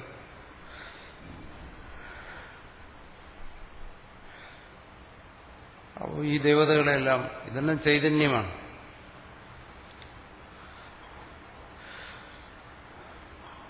ബോധത്തിന്റെ തന്നെ പല ഭാവം, ചിത്തത്തിന്റെ തന്നെ നാനാസ്ഫുരണങ്ങൾ. അതാണ് ഏകമായ ചിത്തിന്റെ നാനാസ്ഫുരണം. അതിനോട് പറയുന്നത് എന്താണ്? സർവ്വദേവന്മാരെയും ആത്മത്വനുപഗമ്യ, എല്ലാ ചൈതന്യവും അത് തന്നിൽ പ്രകടമാകുന്നതായാലും ശരി, അന്നിൽ പ്രകടമാകുന്നതായാലും ശരി, അഭേദമായി പ്രകടമായാലും ശരി, ഭേദമായി പ്രകടമായാലും ശരി, തന്നിൽ പ്രകടമാകുമ്പോൾ അത് അഭേദമായി എങ്ങനെ ഞാൻ, എന്റെ ബോധം, എന്നിൽ നിന്ന് വേർതിരിക്കാൻ കഴിയാത്ത രീതി. അന്യനില്ലാതെ പ്രകടമാകുമ്പോൾ പറയാം അത് രാമന്റെ ബോധം, കൃഷ്ണന്റെ ബോധം. അതെങ്ങനെ പ്രകടമായാലും ഈ ചൈതന്യം ആത്മത്വനുപഗമ്യ, അതിനെ സ്വസ്വരൂപമായി ധരിച്ച്, ഇതാണ് ബ്രഹ്മാസ്മീതി ദർശനം എന്ന് പറയുന്നത്. ബ്രഹ്മം ജ്ഞാനം തന്നെ, സച്ചിദാനന്ദം എന്ന് പറയുന്നു. പിന്നെ സത്തെന്നോ ചിത്തെന്നോ ആനന്ദമെന്നോ പറയും. അതുകൊണ്ട് തന്നെ ചിത്തജ്ഞാനം എന്ന് പറയാം. പക്ഷേ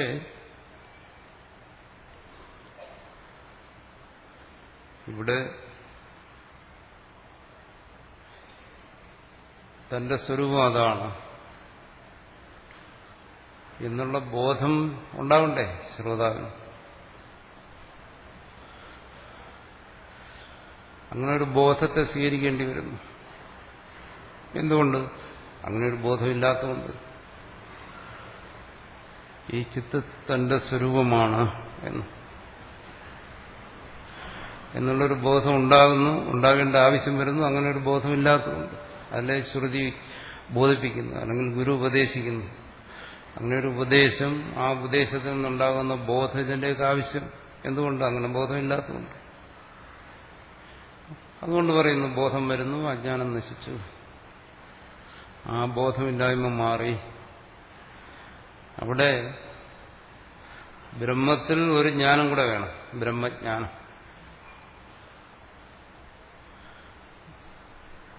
അതിനെ സ്വീകരിച്ചേ പറ്റൂ, അങ്ങനെ ഒരു ബോധത്തെ അംഗീകരിച്ചേ പറ്റൂ. അതാണ് ഇവിടെ പറയുന്നത് ബ്രഹ്മാസ്മിതി ദർശനേന ഉപഗമ്യ ജ്ഞാത്വ. ഈ സർവചൈതന്യവും ആത്മത്വേന സ്വസ്വരൂപമാണെന്ന് അറിഞ്ഞിട്ട്, അപ്പോൾ അവിടെ ഒരു അറിവ് വേണം, ബ്രഹ്മജ്ഞാനം. ശരി, അങ്ങനെ ഒരറിവ് ഇവിടെ സ്വീകരിക്കുന്നുണ്ടെങ്കിൽ പിന്നെ എന്തിനാ പറയുന്നത് ബ്രഹ്മത്തെക്കുറിച്ചൊരു ജ്ഞാനം ഉണ്ടാകത്തില്ല, ബ്രഹ്മം നിർവിഷയമാണ്, ബ്രഹ്മത്തിനെ വിഷയമാക്കാൻ കഴിയത്തില്ല എന്ന് പറയുന്നത്? ഇവിടെ ബ്രഹ്മജ്ഞാനത്തെക്കുറിച്ച് പറയുന്നു, പിന്നെ പറയുന്നു ബ്രഹ്മത്തെക്കുറിച്ച് ജ്ഞാനം ഉണ്ടാകത്തില്ല. ബ്രഹ്മം സ്വയം തന്നെ ജ്ഞാനമാണ്. അത് നമ്മൾ പല സന്ദർഭത്തിലും ചർച്ച ചെയ്തിട്ടുണ്ട്. സ്വയം അത് ജ്ഞാനമായിരിക്കുന്നുണ്ട്, പിന്നെ അതിനെക്കുറിച്ചൊരു ജ്ഞാനം ഉണ്ടാകത്തില്ല. അപ്പോ ബ്രഹ്മത്തിന്റെ സ്വരൂപത്തെക്കുറിച്ച് ഇങ്ങനെയെല്ലാം പറയുമ്പോൾ അത് സ്വയം തന്നെ ജ്ഞാനമാണ്, ജ്ഞാനത്തിന് വിഷയമല്ല, അന്നൊരു വിഷയമാണ്, നിരാകാരമാണ്, വാഗം മനസ്സുകൾക്കൊക്കെ അതീതമാണ് എന്നെല്ലാം പറയുന്ന ബ്രഹ്മസ്വരൂപതത്വം അതിന് ഹാനി സംഭവിക്കുന്നില്ല. ബ്രഹ്മജ്ഞാനം എന്ന് പറയുന്നുണ്ട്. അതിനെന്തെങ്കിലും ഹാനി സംഭവിച്ചാലേ ബ്രഹ്മജ്ഞാനത്തെ അംഗീകരിക്കുന്നതിന് ബുദ്ധിമുട്ട് വരത്തുള്ളൂ. ബ്രഹ്മജ്ഞാനം എന്നുള്ളതിനെ നമ്മൾ സ്വീകരിച്ചാലും ബ്രഹ്മജ്ഞാനം എന്ന് പറയുന്ന ഒരു അനുഭവത്തെക്കുറിച്ച് ഉപദേശിച്ചാലും സ്വയം അതിനെക്കുറിച്ച് പറഞ്ഞാലും ബ്രഹ്മത്തിന്റെ സ്വരൂപത്തെ എങ്ങനെയാണോ പറയുന്നത് അതിന് ഒരു ഹാനി സംഭവിക്കുന്നില്ല. എന്തുകൊണ്ട് സംഭവിക്കുന്നില്ല? ഈ പറയുന്ന ഈ ബ്രഹ്മജ്ഞാനവും അതിൽ നിന്ന് അന്യമല്ല. അതുകൊണ്ട് ബ്രഹ്മത്തിൽ നിന്ന് അന്യമായ ഒരു ബ്രഹ്മജ്ഞാനത്തെക്കുറിച്ചല്ല ഇവിടെ പറയുന്നു. അതിനിവിടെ പറയുന്നത് ആത്മത്വേനുപഗമ്യ, ഈ പറയുന്നത് സ്വസ്വരൂപത്തെക്കുറിച്ചാണ്. അത് നമ്മൾ സാധാരണ ദൃഷ്ടാന്തത്തിലൂടെ പറയാറുണ്ട്. എന്താണ്? സൂര്യഗോളവും അതിന്റെ പ്രകാശവും തമ്മിൽ ഒരു ഭേദവുമില്ല, ഒന്ന് തന്നെയാണ്. നമ്മൾ കണ്ടിട്ട് പറയുന്നു സൂര്യൻ വേറെ അതിന്റെ പ്രകാശം വേറെ എന്ന് നമ്മൾ പറയുന്നുണ്ടെങ്കിൽ എന്താ, സൂര്യന്റെ പ്രകാശം സൂര്യത്തിൽ നിന്ന് വാസ്തവത്തിൽ അന്യമായതുകൊണ്ടാണോ അത് പറയുന്നതല്ല. എന്നാലും ഒരു പ്രതീതി തോന്നുന്നു. എന്താണ്? സൂര്യൻ അങ്ങ് വളരെ ദൂരെയാണ്, ആകാശത്തിലാണ്, പ്രകാശം നമ്മുടെ മുമ്പിലുമുണ്ട്. ഈ ഒരു പ്രതീതിയെ എന്നുവെച്ചാൽ കാലദേശങ്ങൾ കൊണ്ടുണ്ടാക്കുന്ന ഒരു പ്രതീതി, ഈ പ്രതീതിയെ അംഗീകരിച്ചുകൊണ്ട് പരമാർത്ഥത്തെ നമ്മൾ മാറ്റിപ്പറയുന്നു. പരമാർത്ഥത്തെക്കുറിച്ചുള്ള ബോധമില്ലായ്മയുണ്ട്. അങ്ങനെ പറയുന്നു സൂര്യൻ വരെ അതിന്റെ പ്രകാശം വരെ. വാസ്തവത്തിൽ അതൊന്നാണ്. അവരെവിടെയും പരമാർത്ഥമാണ് പറയുന്നത്. നിങ്ങളുടെ പ്രതീതിയിൽ ഭേദം വന്നാലും തത്വത്തിൽ ഭേദമില്ല. അതുകൊണ്ട് ബ്രഹ്മജ്ഞാനം എന്ന് പറയുന്നതുകൊണ്ട് ദോഷമൊന്നുമില്ല.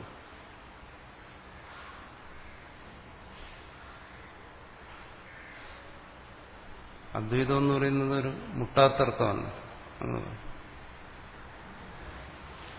ആ രീതിയിലല്ലാതെ പറയുന്നു. അത് സ്വാനുഭവസിദ്ധമായ ഒരു കാര്യത്തെ പറയുകയാണ്. ചിലപ്പോൾ യുക്തി അനുസരിച്ച് നോക്കുമ്പോൾ അത് അനുഭവമായിട്ട് നിരക്കാതെ വരും, എന്നുവെച്ചാൽ പരമാർത്ഥമായിട്ട് നിരക്കാതെ വരും. എന്നാലും അവിടെ സ്വാനുഭവത്തെ പരമാർത്ഥത്തെ സ്വീകരിച്ചേ മതിയാവും. അതുകൊണ്ടിവിടെ പറയുന്നു എന്താണ്? സ്വദൃഷ്ട്യ,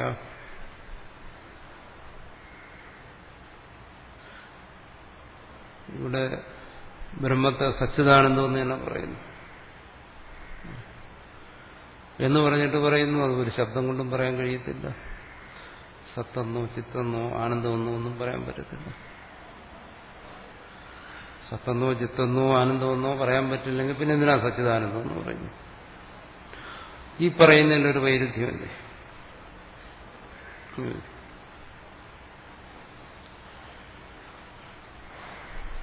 വാക്കുകൊണ്ട് പറയാൻ വയ്യാത്തതിന് എന്തിനാ പറയുന്നത്? ഇത്രയും ബുദ്ധിമുട്ടി പറയുന്നു. പറയാൻ കഴിയില്ലെങ്കിൽ പിന്നെ ഒന്നും പറയാതിരിക്കണം.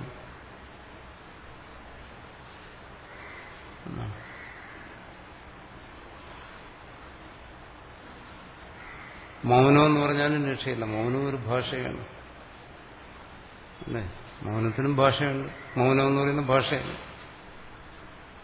ഏത് ഭാഷയിലും പറയാമല്ലോ മൗനമെന്ന്. അതിനും വിശേഷിച്ച മഹത്വമൊന്നുമില്ല. അതിനെ ശബ്ദത്തിലൂടെ ആഗ്രഹിക്കുന്നു. പിന്നെ എന്തുകൊണ്ട് സച്ചിദാനന്ദം എന്ന് പറയുന്നു? കാരണം സച്ചിദാനന്ദം എന്ന് പറയുന്നത് സർവ്വജീവന്റെ അനുഭവമാണ്. സർവ്വജീവനും അനുഭവിക്കുന്നു സത്ത്.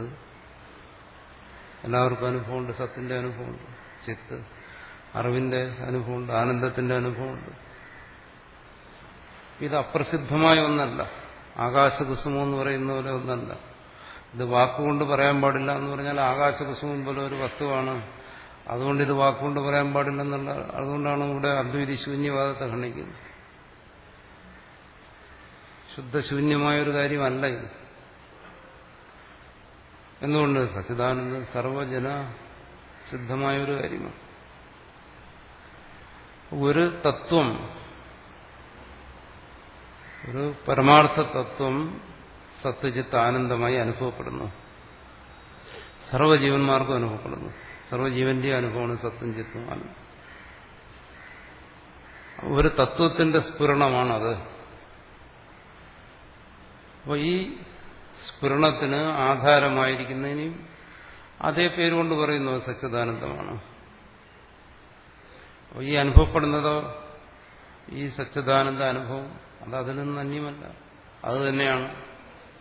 ഇത്ര രീതി മനസ്സിലാക്കാവുന്നു.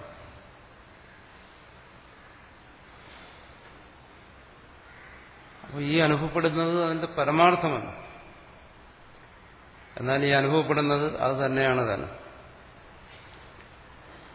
അതല്ലാതെ രണ്ടാമതൊന്നും ഇവിടെ ഇല്ല അനുഭവപ്പെടാൻ. അനുഭവ വിഷയമായിട്ട് രണ്ടാമതൊരു വസ്തു ഇവിടെ ശേഷിക്കുന്നില്ല.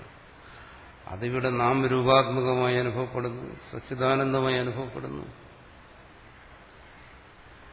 ധർമാധർമ്മങ്ങളായി, പുണ്യ പാപങ്ങളായി, ദ്വന്ദ്വാത്മകമായി അത് തന്നെയാണ് അനുഭവപ്പെടുന്നത്.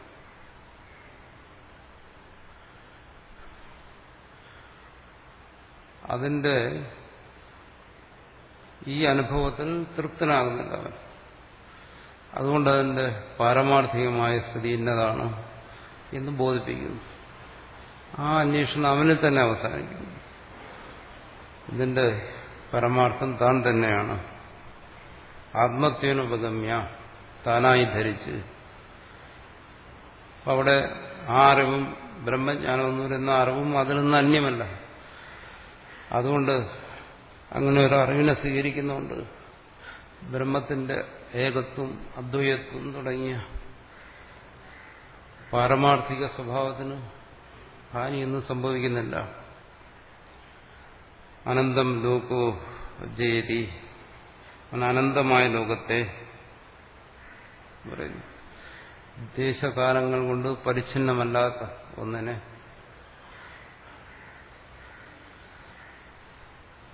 ദേശകാലങ്ങൾക്ക് പരിച്ഛിന്നമായതേ നമുക്ക് ചിന്തിച്ചാൽ മനസ്സിലാക്കാൻ പറ്റും. മനുഷ്യന് ദേശകാലങ്ങൾക്ക് പരിച്ഛിന്നമല്ലാത്ത ഒന്നിനെയും ചിന്തിച്ച് അറിയാൻ പറ്റത്തില്ല. ചിന്തിച്ചോ ധ്യാനിച്ചോ ഒന്നും അറിയാൻ പറ്റത്തില്ല. എവിടെ എന്തനുഭവം ഉണ്ടോ അവിടെയെല്ലാം ദേശകാല പരിച്ഛിന്നമാണ്. എന്നാലിവിടെ ആവർത്തിച്ച് പറയുന്നതാണ് ദേശാദ്യപരിച്ഛിന്നം, ദേശകാലാദി പരിച്ഛിന്നമല്ലാത്ത വസ്തുവാണ് താൻ. ദേശകാലാദി അപരിച്ഛിന്നമായ ഒരു സ്ഥിതി, അതിന് അനുഭവം എന്ന് പറയാൻ പറ്റത്തില്ല. അനുഭവം വന്നു കഴിഞ്ഞാൽ ഉടൻ തന്നെ അവിടെ ദേശകാലങ്ങൾ വരും. പിന്നെ വേണമെങ്കിൽ അതിനെ പറയാം അത് അനുഭവ സ്വരൂപമാണ്, അനുഭവ വിഷയമല്ല എന്ന് വേണമെങ്കിൽ പറയാം. ഒരു താർക്കിക യുക്തിയിൽ വേണമെങ്കിൽ പറയാം. ദേശകാലങ്ങൾ കൊണ്ട് പരിച്ഛിന്നമാകാത്ത ഒന്ന്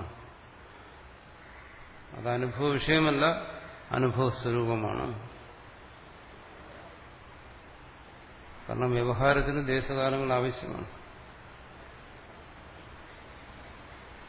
അപ്പൊ ദേശകാല അപരിച്ഛിന്നമായ ഒന്നിനെ നമ്മൾ എങ്ങനെ ഗ്രഹിക്കും?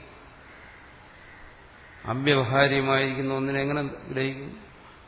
അത് പറയുമ്പോഴാണ് നമ്മൾ സുഷുപ്തിയിലേക്ക് പോകുന്നത്. അത് മാത്രമേ അതിന് ദൃഷ്ടാന്തമായിട്ടുള്ളൂ. വേറെ ഒന്നിനും നമുക്ക് പറയാൻ പറ്റത്തില്ല. ദേശകാലങ്ങൾ കൊണ്ട് പരിച്ഛിന്നമല്ലാത്തതെന്ന് വെറും വാക്കുകൊണ്ട് പറയുന്നതല്ലാതെ ഇതാ സ്ഥാനമെന്ന് ചൂണ്ടിക്കാണിക്കാൻ ഇല്ല.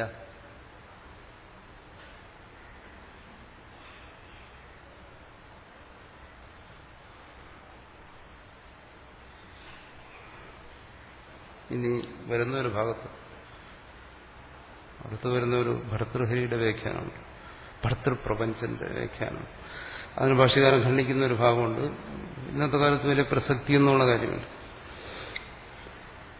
പഴയകാലത്ത് ഇതിനെ വേറെ തരത്തിൽ വേറെ ആൾ വ്യാഖ്യാനിച്ചു, പഴയകാലത്ത് അതിനെ നിഷേധിച്ചു. ഇന്നതിനൊരു പ്രസക്തിയില്ല. എന്നാൽ അവിടെ ഒരു കാര്യം പറയുന്നുണ്ട്. എന്താണ്? ഈ അറിവെന്ന് പറയുന്നത് സർവർക്കും അവകാശപ്പെട്ടതാണ്. എന്നുവെച്ചാൽ സർവ്വജീവന്മാരും ഇത് ബോധിക്കേണ്ടതാണ്. അപ്പോൾ സർവർക്കും മനസ്സിലാകുന്നുള്ള ഭാഷയിൽ ഇത് പറയണം. ആർക്ക് കേട്ടാലും അത് മനസ്സിലാവണം. തന്റെ സ്വരൂപം പരമാർത്ഥം ദേശകാലങ്ങൾ കൊണ്ട് പരിച്ഛിന്നമായതല്ല എന്ന് ആർക്കും മനസ്സിലാവണമെങ്കിൽ ദേശകാലങ്ങൾ കൊണ്ട് പരിച്ഛിന്നമാകാത്ത ഒരു സ്ഥിതിയെ എല്ലാവർക്കും ബോധ്യപ്പെടണം. ഭാഷകാരൻ എന്തിനായി മണ്ണും കുടവും എപ്പോഴും ആവർത്തിച്ച് പറയുന്നത്? അത് പറഞ്ഞാൽ എല്ലാവർക്കും മനസ്സിലാകും. ഇത് കേൾക്കാൻ താല്പര്യമുള്ള ആരെയും ഇത് ബോധിപ്പിക്കാം ആ ദൃഷ്ടാന്തത്തിലൂടെ. ദൃഷ്ടാന്തം എപ്പോഴും സർവ്വസാധാരണമായിരിക്കണം. ദൃഷ്ടാന്തം എന്ന് പറയുന്നത് യുക്തിക്ക് വേണ്ടിയിട്ടാണ്. യുക്തി എന്ന് പറയുന്നത് അനുഭവത്തെ അപേക്ഷിക്കുന്നു. ഇതൊക്കെ ചിന്തയിലെ സാമാന്യ മാനദണ്ഡങ്ങളാണ്. സർവ്വസാധാരണമല്ലാത്ത ഒന്നിനൊരിക്കലും യുക്തിയായിട്ടെടുക്കാൻ പറ്റത്തില്ല. അപ്പൊ ദേശകാലാദി അപരിച്ഛിന്നമായ ഒന്ന് എന്ന് പറയുമ്പോൾ അതിന് ദൃഷ്ടാന്തമായ ഒന്ന് മാത്രമേ ഉള്ളൂ. ഈ ജീവന്റെ സുഷുപ്താവസ്ഥ, അത് മാത്രമേ ഉള്ളൂ. അവ്യവഹാര്യമായിരിക്കുന്ന അവസ്ഥ. അവിടെ ദേശകാലങ്ങളൊന്നുമില്ല. അതാ ഒരാള് മനനം ചെയ്ത് മനസ്സിലാക്കുന്നു. അപ്പോൾ ചിലർ ചോദിക്കും, എന്താ സമാധിയെ പറഞ്ഞുകൂടെ? അങ്ങനെ ഒരു അനുഭവം ഉണ്ടല്ലോ കൊണ്ട്. പക്ഷെ അത് ദൃഷ്ടാന്തമാക്കാൻ കഴിയത്തില്ല. എന്തുകൊണ്ട്? അത് സർവ്വസാധാരണമല്ല.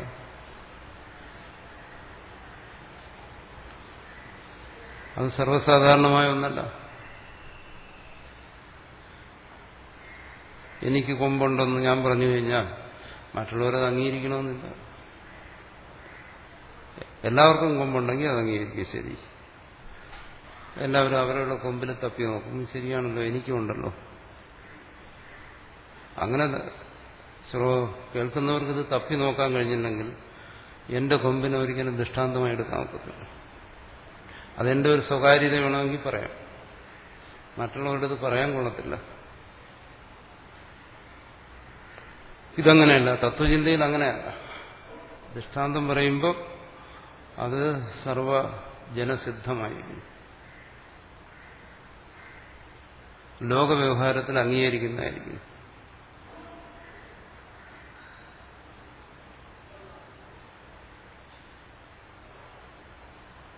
ചെറിയ ഉറക്കമില്ലാത്തവരുണ്ടെങ്കിലോ? അതിബുദ്ധിമാന്മാർ ചോദിക്കും. ശാസ്ത്രം നോർമലായ ആൾക്കാർക്ക് വേണ്ടിയിട്ടാണ് എന്നാണ് അതിന് സമാധാനം. തത്വചിന്ത അതിനു വേണ്ടിയിട്ടാണ്. മറ്റേ വിടുക, അതിന് വേറെ ഉപായങ്ങളുണ്ട്.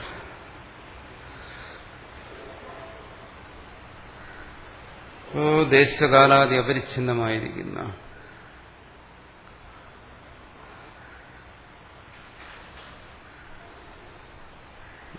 ഉപഗമ്യ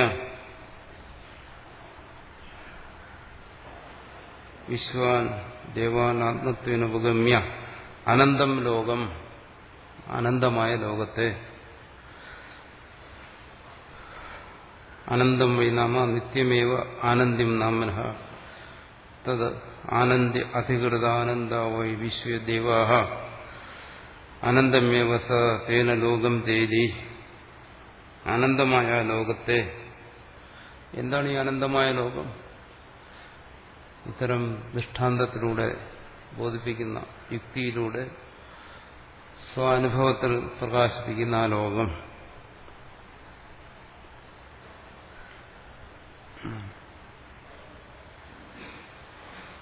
അതുകൂടെ പറയുന്നു, ആ ലോകം സ്വപ്രകാശമാണ്.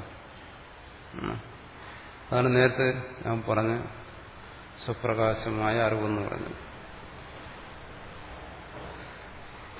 അതാണ് അനന്തമായ ലോകം. ജയതി പ്രാപ്നോതി. ഇവിടെ തെറ്റിദ്ധാരണ ഉണ്ടാക്കും. അനന്തമേവ സതേന ലോകം ജയതി എന്നാണ് മന്ത്രം. അനന്തമായ ലോകത്തെ പ്രാപിക്കുന്നു, അത് നിത്യമായ നശിക്കാത്ത ലോകത്തെ പ്രാപിക്കുന്നു, സ്വർഗത്തെ പ്രാപിക്കുന്നു.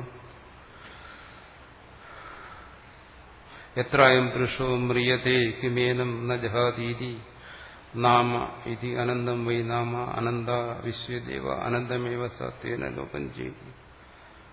ശ്രുതിയുടെ അർത്ഥത്തെ ഇങ്ങനെ മനസ്സിലാക്കണമെന്ന് പറയുകയാണ്. ഇത് മറ്റു തരത്തിൽ വ്യാഖ്യാനിക്കാം. അവൻ സ്വർഗലോകത്തെ പ്രാപിക്കുന്നു എന്നോ, മുക്തൻ അവന്റെ നാമം, പേര് ലോകാവസാനം വരെ നിലനിൽക്കുന്നോ ഇതൊക്കെയുള്ള സ്ഥൂലമായ അർത്ഥങ്ങളെ സ്വീകരിക്കാം. അങ്ങനെയൊരർത്ഥമുണ്ട്, അത് സ്ഥൂലമായ അർത്ഥം. അതിന് ഇവിടെ പറഞ്ഞു എന്താണത്? വ്യാവഹാരികം. ഇത് വ്യാവഹാരികമായ കാര്യമല്ല പറയുന്നു, പരമാർത്ഥത്തെ ബോധിപ്പിക്കുകയാണ്. അപ്പോ ആ പരമാർത്ഥത്തിൽ എന്താണ്? ഒരുവൻ സ്വയം ബ്രഹ്മാസ്മി എന്നുള്ള ബോധം കൊണ്ട് അവന്റെ ബോധമില്ലായ്മയെ നശിപ്പിച്ചിട്ട് അനന്തമായ ലോകത്തെ, സ്വപ്രകാശമായിരിക്കുന്ന സ്വസ്വരൂപത്തെ തന്നെ അവൻ അങ്ങനെ ധരിക്കുന്നു. ഇത്രയേ ഉള്ളൂ. അതുവരെ അവനങ്ങനെ ധരിച്ചില്ല. താൻ സ്വയം പ്രകാശിക്കുന്ന ആത്മസ്വരൂപമാണ് ആണ്. അല്ലെങ്കിൽ താനെന്ന് പറയുന്നതും ആത്മാന്ന് പറയുന്നതും ഒരേ അർത്ഥത്തിൽ തന്നെ. സ്വയം പ്രകാശിക്കുന്ന ആത്മസ്വരൂപം എന്നൊക്കെ വളച്ചുകെട്ടി പറയുന്നതാണ്. സ്വയം പ്രകാശിക്കുന്ന സ്വരൂപമാണ് തന്റേത്, അങ്ങനെ പറയാം. ഭാഷയുടെ പരിമിതികളെ സ്വീകരിച്ചുകൊണ്ടല്ലേ ഇത് പറയാൻ പറ്റും. അതിൻ്റെയൊക്കെ താല്പര്യം ഇതാണ്, ആ ശ്രോതാവ് സ്വയം പ്രകാശിക്കുന്നവനാണ് എന്നറിയുന്നു. പ്രാപ്നോതി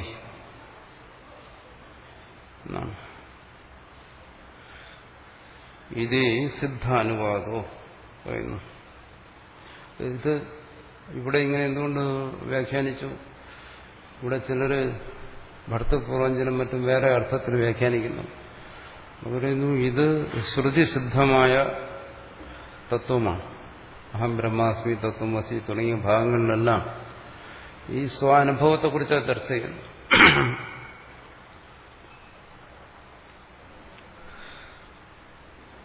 അതിനിവിടെ ആ ദൃഷ്ടിയിൽ ഇതിനെ കാണുമെന്നുള്ളതാണ്. അതുകൊണ്ട് തന്നെ ഭാഷ്യകാരൻ പലയിടത്തും ചില ദുസ്വാതന്ത്ര്യങ്ങളെ കാണിച്ചിടണം. തത്വം എന്താണെന്ന് മനസ്സിലായി,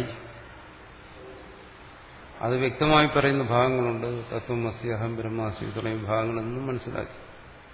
പിന്നെ മുന്നോട്ട് വരുമ്പോൾ ശ്രുതി ചില ഭാഗങ്ങളിൽ ഇതിന് വിരുദ്ധമായ അർത്ഥം തോന്നിയാലും ശരി, അതിനെ വളച്ചൊടിച്ച് ഇങ്ങനെ തന്നെയാകും. ആണ് സിദ്ധാനുവാദം എന്ന് പറയുന്നത്. വ്യാഖ്യാനിച്ച് ശരിപ്പെടുത്തും. അവിടെ നിന്നൊന്നും നേരിട്ട് ഈ അർത്ഥം കിട്ടത്തില്ല, പക്ഷെ ഈ അർത്ഥം കിട്ടിക്കഴിഞ്ഞതാണ്. അപ്പൊ ഇവിടെയും ഈ അർത്ഥത്തെ കണ്ടെത്താൻ ശ്രമിക്കും. അതുകൊണ്ടാണ് പലയിടത്തും ഭാഷ്യകാരന്റെ ഈ സ്വഭാവത്തെ ഒരു ദോഷമായിട്ട് ആൾക്കാർ പറയുന്നു. സ്വസിദ്ധാന്ത സ്ഥാപന വ്യഗ്രത എന്നൊക്കെ പറഞ്ഞ് പലരും ആക്ഷേപിക്കും. സിദ്ധാന്തത്തെ സ്ഥാപിക്കുകയാണ് എന്ന് പറയും. കാരണം ആ ഒരു സിദ്ധാന്തം എവിടെയെങ്കിലും ഒരിടത്ത് അത് വെളിപ്പെട്ടു കഴിഞ്ഞാൽ പിന്നെ ഒരാൾക്ക് അതിനെ ആശ്രയിച്ച് മുന്നോട്ട് പോകാൻ പറ്റും, അല്ലേ? ഇരുട്ടത്ത് സഞ്ചരിക്കുന്ന ഒരാളിന് എവിടെയെങ്കിലും ഒരു ചെറിയൊരു വെളിച്ചത്തിന്റെ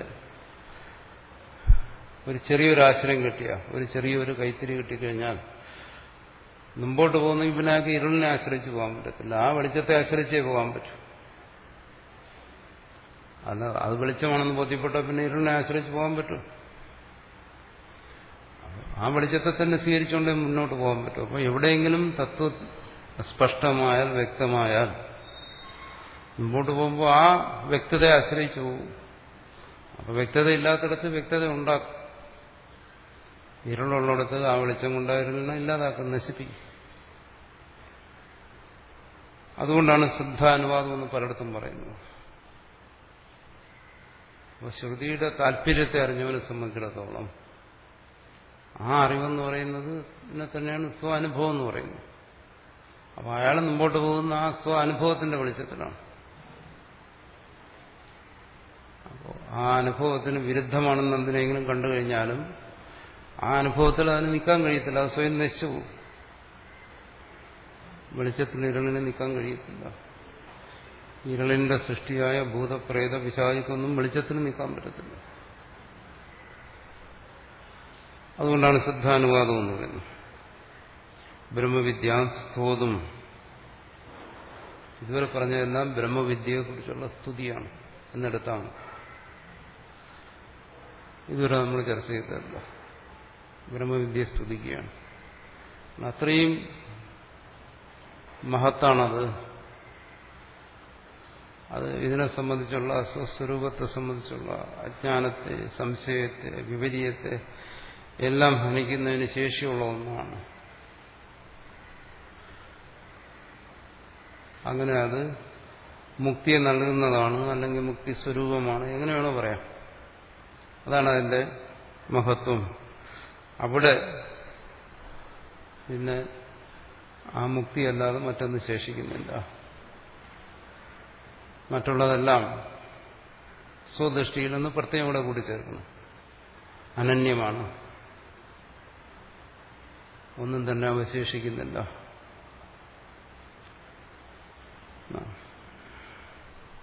ആണ് തദാനന്ദ്യ അധികൃതാനന്ദ വൈ വിശ്വ ദേവാനന്ദമേവ സത്യേന ലോകം ചേരി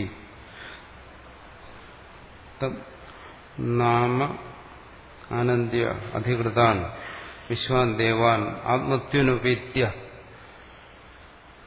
ഇവിടെ പറഞ്ഞു ഉപഗമ്യ, ഉപേത്യ, രണ്ടിന്റെ അർത്ഥം ഒന്നെയാണ്. ഇതെല്ലാം സ്വസ്വരൂപമായി ഗ്രഹിച്ചത് ആത്മത്വേന. അതാണ് ഏറ്റവും അദ്വൈതത്തെ സംബന്ധിച്ച് ഏറ്റവും പ്രധാനപ്പെട്ട ഒരു കാര്യം. അതാണ് ആത്മത്വേന. നമ്മളത് പറയും ആത്മനിഷ്ഠമായി, അന്തർമുഖമായി, സ്വനിഷ്ഠമായി ഇതിനെ ഗ്രഹിച്ചത്. അല്ലെങ്കിൽ അദ്വൈതം എന്ന് പറയുന്നത് പുസ്തക പഠനമായി. അദ്വൈതം എന്ന് പറയുന്നത് ഒരിക്കലും പുസ്തക പഠനമേ അല്ല. അതുകൊണ്ടാണ് ഇവിടെ ഒരിക്കലും അതിന് പഠനം എന്നുള്ള വാക്കുപോലെ ഉപയോഗിക്കാറ്. അതിന് ശ്രവണ മനനങ്ങളെന്നേ പറയാറുള്ളൂ. പഠനമെന്ന് പറഞ്ഞാൽ പോയി. നമ്മളാരും പഠിക്കുന്നില്ല, ആരെയും പഠിപ്പിക്കുന്നുമില്ല. അത് അദ്വൈത തത്വബോധത്തെ സംബന്ധിച്ചിടത്തോളം അത് സാധ്യമേ അല്ല.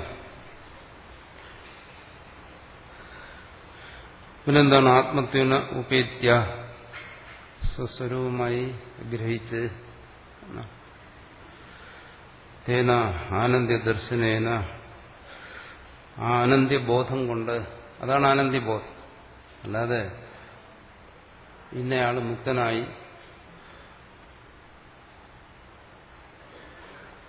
അയാളുടെ നാമം ശേഷിക്കുന്നു എന്നെല്ലാം ഇവിടെ പ്രതീതമാകുന്ന ഒരു അർത്ഥത്തെ ഗ്രഹിക്കുന്ന അല്ലാതെ ആനന്ദമേവ ലോകം ചെയ്തി. അതുകൂടെ വ്യക്തമായി പറഞ്ഞു. അപരിച്ഛിന്നമായിരിക്കുന്ന ആ സ്വപ്രകാശത്തെ അവൻ ഗ്രഹിക്കുന്നു, സ്വസ്വരൂപമായി ഗ്രഹിക്കുന്നു. ഇവിടെ ആത്മാവ് ജ്ഞാനമാണെങ്കിലും ആത്മാവ് ജ്ഞാനസ്വരൂപം തന്നെ. അത് ജ്ഞാനസ്വരൂപമായതുകൊണ്ടാണ് അത് ജ്ഞാനമായി പ്രകടമാകുന്നത്. അത് സത്സ്വരൂപമായതുകൊണ്ടാണത് സത്തായി സ്ഫുരിക്കുന്നത്. അത് ജ്ഞാനസ്വരൂപമാണെങ്കിലും അതിന്റെ ജ്ഞാനം ഉണ്ടാകാം. ആത്മാവിന്റെ ജ്ഞാനം എന്ന് പറയുന്നത് ശ്രോതാവിനുണ്ടാകാം, തന്നെക്കുറിച്ചുള്ള ബോധം ഉണ്ടാകാമെന്ന്. തന്നെക്കുറിച്ചുള്ള ബോധമില്ലായ്മ മാറിക്കിട്ടുന്നതിന് അങ്ങനെ ഒരു ബോധം ആവശ്യമാണ്.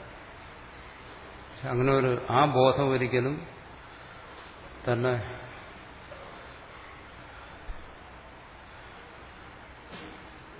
തന്റെ സ്വരൂപത്തെ ഹനിക്കുന്നില്ല. പിന്നെ ഈ അദ്വൈതത്തിന്റെ പ്രക്രിയകൾ പലതരത്തിലും പറയും. ഇതിനെ എന്താണ്, ഇതിനെതിരായ യുക്തികൾ ഓരോരുത്തർ കൊണ്ടുവരുമ്പോൾ, യുക്തി എന്ന് പറയുമ്പോൾ സ്വാനുഭവത്തെ വിട്ടിട്ട്, സ്വാനുഭവം എന്ന് പറയുന്നത് അത് അവനവനിൽ തന്നെ ഒതുങ്ങുന്ന കാര്യമാണ്. മറ്റൊരുവനുമായി ഈ കാര്യം ബോധിപ്പിക്കാൻ ശ്രമിക്കുമ്പോൾ ഏതൊരു യുക്തികൾ വരും. ആ യുക്തികൾ വരുമ്പോൾ അതിന് സമാധാനമായിട്ട് പലതും പറയേണ്ടി വരും. അതിനാണ് അദ്വൈത പ്രക്രിയകളെന്ന് പറയുന്നത്. പല യുക്തികളും പറയും. ഒന്നിന് ഒരിടത്ത് പറയുന്നതായിരിക്കില്ല വേറെടുത്ത് പറയുന്നത്. നമ്മൾ സാധാരണ പറയുന്ന ഒരു യുക്തിയാണ് എന്താണ്, വിദ്യ. നമ്മളും പലപ്പോഴും ചർച്ച ചെയ്തിട്ടുള്ള അവിദ്യയെ നശിപ്പിക്കുന്നു, പിന്നെ വിദ്യയും നശിക്കുന്നു. ഇതൊക്കെ ഒരു പ്രക്രിയയാണ്. ഇതിനൊന്നും പരമാർത്ഥമായ കാര്യങ്ങളല്ല. അതിന് ബലം കൊടുക്കേണ്ട കാര്യങ്ങളല്ല, വാശി കൊടുക്കേണ്ട കാര്യങ്ങളല്ല. ഇവിടെ ഒരു അവിദ്യ എന്ന് പറയുന്ന ഒരു സാധനം ഉണ്ടായിരിക്കുക, അതിനെ നശിപ്പിക്കാൻ വേണ്ടി വിദ്യ എന്ന് പറയുന്ന പുതിയൊരു സാധനം വരിക, പിന്നെ അതും ഇല്ലാതാകുക, പിന്നെ എന്തോ ഒന്ന് ശേഷിക്കുക. ഇത്തരം സങ്കല്പങ്ങളിലൊക്കെ ഇത് കൊണ്ടെത്തിക്കും. അതിനുവേണ്ടിയല്ല വാസ്തവത്തെ ഇത് പറഞ്ഞിരിക്കുന്നു. ഇവിടെ ആത്മാവിൽ നിന്ന് അന്യമായി ഒന്നും തന്നെ ശേഷിക്കുന്നുണ്ടെങ്കിൽ പിന്നെ ഏത് അവിദ്യയാണ് ഇവിടെ നശിപ്പിക്കാൻ ശേഷിക്കുന്ന? അടുത്ത് വരുന്ന ഭാഗത്ത് അത് പറഞ്ഞു. നശിപ്പിക്കാനായിട്ട് ഏത് വിദ്യ ശേഷിക്കുന്നു? നശിപ്പിക്കാനായിട്ട് ഏത് വിദ്യ ഉള്ളത്? ഏതാണ് നശിപ്പിച്ചിട്ട് പിന്നെ സ്വയം നശിക്കുന്നത്? അതൊക്കെ ആലങ്കാരികമായ കൽപ്പനകൾ മാത്രം. സ്വസ്വരൂപത്തിൽ നിന്ന് അന്യമായൊന്നുമില്ല. എന്തൊക്കെ അനുഭവപ്പെടുന്നുണ്ടോ അതെല്ലാം അത് തന്നെയാണ്.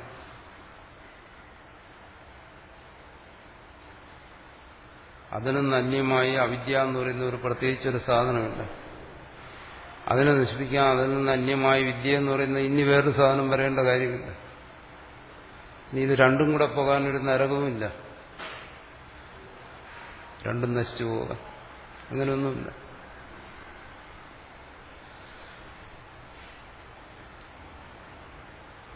അത് മനസ്സിലാക്കണമെങ്കിൽ എങ്ങനെയാണ്? സ്വദൃഷ്ടിയ എന്നാണ്. സ്വദൃഷ്ടിയിൽ മനസ്സിലാക്കുമ്പോൾ മാത്രമേ അത്തരം ആശയക്കുഴപ്പങ്ങളിൽ നിന്ന് ഒരാൾക്ക്, അതിൽ നിന്നാണ് വാസ്തവത്തിൽ മുക്തി എന്ന് പറയുന്നത്. അവനവന്റെ തന്നെ ഈ ആശയങ്ങളിൽ നിന്നുള്ള മുക്തിയാണ്. അല്ല വേറെ ഇവിടെ മുക്തിക്ക് ആത്മാവ് നിത്യമുക്തമാണ്. പിന്നെ മുക്തി എന്ന് പറയുന്നത് തന്റെ തന്നെ ഈ താൻ തന്നെ കിട്ടുന്ന ഈ കെട്ടുകളിൽ നിന്നുള്ള മുക്തിയാണ് വാസ്തവത്തിൽ വേണ്ടത്. അതിന് അന്തർമുഖത മതി.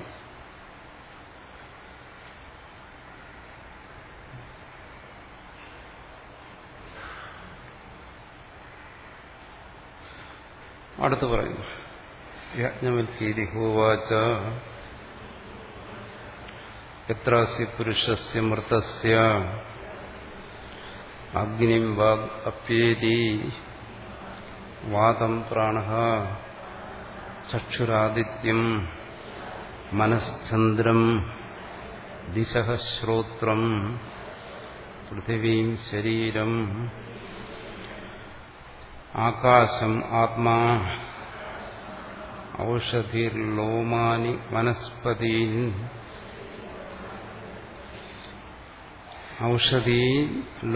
ഔഷധീർലോമാനി വനസ്പതീൻ കേശ അപ്സ് ലോഹിതം ച രേതശ്ച നിധീയതേ ക്വായം തദാ പുരുഷോ ഭവതി ഇതി ആഹരസൗമ്യഹസ്തം ആർത്തഭാഗ ആവാം ഏവ ഏതസ്യ വേദിഷ്യാവോ ഏതത് സജന ഇതി തൗഹ ഉദക്രമ്യ മന്ത്രയാഞ്ചക്രാതേ തൗഹ യദൂചതുഃ കർമ്മ ഹൈവ തദൂചതുഃ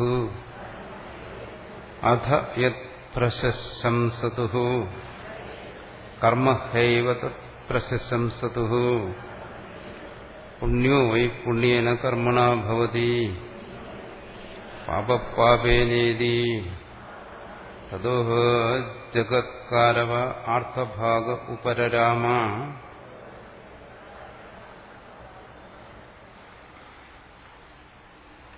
ഇവിടെ ആ തത്വത്തെ പറഞ്ഞു കഴിഞ്ഞപ്പോ തത്വജ്ഞാനിയെ സംബന്ധിച്ച് ചോദ്യം ചോദിച്ചപ്പോൾ യാജ്ഞവൽക്യൻ പറഞ്ഞു അതൊക്കെ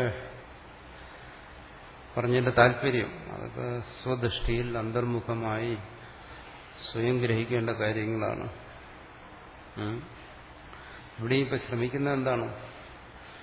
ഈ ചോദ്യകർത്താക്കളെല്ലാം ശ്രമിക്കുന്നത് ഈ യാജ്ഞവൽക്യന് വിവരമുണ്ടോ എന്ന് ധരിക്കാനാണ്. യാജ്ഞവൽക്യൻ ആത്മജ്ഞാനിയാണോ എന്നാണ് നമ്മൾ സാധാരണ ശ്രമിക്കുന്നത്. ആരെങ്കിലും കാണും അയാൾക്ക് ജ്ഞാനമുണ്ടോ എന്നുള്ളതാണ്. തന്റെ ജ്ഞാനത്തെക്കുറിച്ച് നമുക്ക് യാതൊരു വ്യാകുലതയും, മറ്റുള്ളവർക്ക് ജ്ഞാനമുണ്ടോ. ഇവിടെ അതാണ് ശ്രമിക്കുന്നത്. അതിന് യാജ്ഞവൽക്കൻ മറുപടി പറഞ്ഞു, നീ എന്റെ ജ്ഞാനത്തെ കുറിച്ച് ചിന്തിച്ച് നിന്റെ ഉറക്കം കളയേണ്ട കാര്യമൊന്നുമില്ല. അത് അന്തർമുഖമായി ഗ്രഹിക്കേണ്ട ഒരു കാര്യമാണ്. അന്യന്റെ ജ്ഞാനം എന്ന് പറഞ്ഞാൽ അങ്ങനെ ഒരു ജ്ഞാനമില്ല. സ്വദൃഷ്ടിയാ ഗ്രഹിക്കുക. അവിടെ അതിന്റെ എല്ലാ സമാധാനമായി കഴിഞ്ഞു.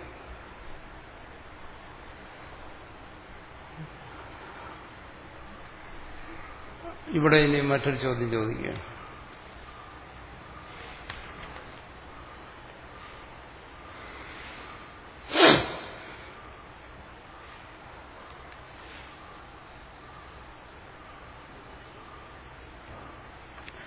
അതിന്റെ ആമുഖമായി ഭാഷ്യകാരൻ പറയുന്നു, ഗ്രഹ അതിഗ്രഹരൂപം ബന്ധനം ഉക്തം.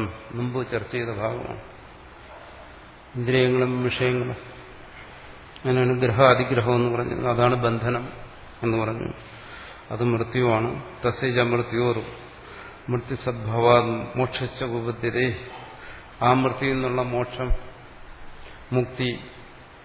മൃത്യുണ്ടെങ്കിൽ മോക്ഷവും വേണം, ബന്ധമുണ്ടെങ്കിൽ മോക്ഷവും വേണം. ബന്ധമുണ്ടെന്ന് അവിടെ തെളിയിച്ചു.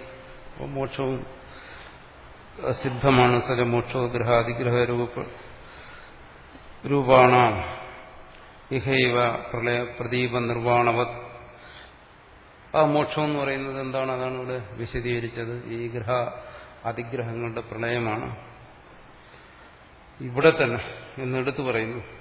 ഇവിടെ എന്ന് വെച്ചാൽ ഈ ജീവിച്ചിരിക്കുമ്പോൾ എന്ന് വെച്ചാൽ ഈ ജാഗ്രതയിൽ തന്നെ എന്നർത്ഥം. ബന്ധം ജാഗ്രതയിൽ തന്നെ പലതവണ ചർച്ച ചെയ്തിട്ടുള്ളതാണ്. ആ മോക്ഷവും ജാഗ്രതയിൽ തന്നെ. പിന്നെ പ്രദീപ നിർവ്വാണം, അതിനൊരു ദൃഷ്ടാന്തം പറഞ്ഞു. പ്രദീപ നിർവ്വാണത്തെ പോലെ. അതുകൊണ്ടാണ് അതിന് നിർവ്വാണം എന്ന് പറയുന്നത്. അത് ജ്വലിക്കുന്നു, അത് അസ്തമിക്കുന്നു. യദ്ഗ്രഹ അതിഗ്രഹാഖ്യം ബന്ധനം. അതിന്റെ ബന്ധനം എന്ന് പറയുന്നത് ഗ്രഹ അതിഗ്രഹ രൂപമാണ്, മൃത്യുരൂപം. തസ്യ യത് പ്രയോജകം. ആ മൃത്യുവിനെ ഉണ്ടാക്കുന്നത്, അതാണ് അതിന്റെ പ്രയോജകം എന്ന് പറയുന്നത്.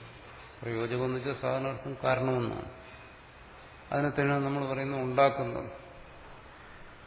അതായത് ഈ നിത്യശുദ്ധ ബുദ്ധ മുക്തരൂപത്തിലിരിക്കുന്നവനിൽ എങ്ങനെയാണ് ഈ ഗ്രഹ അതിഗ്രഹ രൂപത്തിലുള്ള മൃത്യു വന്നു ചേർന്നത്? തസ്വരൂപ നിർദ്ധാരണാർത്ഥം അതിനെക്കുറിച്ചും ചിന്തിക്കുന്നു. എന്താണത്? ഇതമാരഭ്യത. അതിനു വേണ്ടിയിട്ടാണ് അടുത്തു വരുന്ന ഭാഗം. യാജ്ഞവൽക്യേ ഹോവാച എന്ന് പറഞ്ഞാൽ ഇവിടെ അജ്ഞനെക്കുറിച്ചും അജ്ഞന്റെ അവസ്ഥകളെക്കുറിച്ചും ആണ് ചർച്ച ചെയ്യുന്നതെന്ന് ചുരുക്കം. ഇവിടെ ഇതൊക്കെ അന്വേഷിക്കുന്നവൻ തന്നെക്കുറിച്ച് സ്വയം അജ്ഞനെന്ന് കരുതിയിരിക്കുകയല്ലേ. താനെന്താ ഇങ്ങനെ തന്നെക്കുറിച്ച് നിശ്ചയിച്ചുറപ്പിച്ചിരിക്കുന്നത്? അതിനൊരു സമാധാനം വേണമല്ലോ. അതിനു വേണ്ടിയിട്ടാണ് ഇവിടെ ചർച്ച ചെയ്യുന്ന അത്ര കേജിത് വർണ്ണയന്തി. ഇവിടെ കുറെ ചർച്ചയുണ്ട്. ഇത് ഈ ഭാഗത്തെ മുമ്പ് വൃത്തികാരൻ അല്ലെങ്കിൽ ഭർത്തൃപ്രപഞ്ചനം എന്ന് പറയുന്ന ആൾ വ്യാഖ്യാനിച്ചിരുന്നു. ഒരു തരതിരിഞ്ഞ വ്യാഖ്യാനം. ഇന്നത്തെ കാലത്ത് അതിന് യാതൊരു പ്രസക്തിയില്ല. ഭാഷ്യകാരൻ തന്നെ പറയുന്നു, എന്താണ്,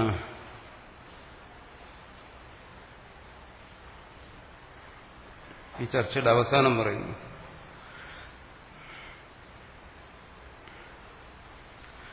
തസ്മാത് അത്യന്ത നികൃഷ്ട ശാസ്ത്രബാഹ്യ ഏവ ഇയം കൽപ്പന.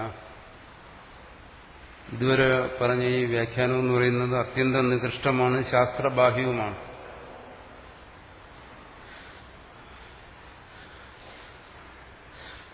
അത്യന്തം നികൃഷ്ടവും ശാസ്ത്രബാഹ്യവുമാണ് ഈ പറഞ്ഞ കാര്യങ്ങളെന്നാണ്. എന്നുവെച്ചാൽ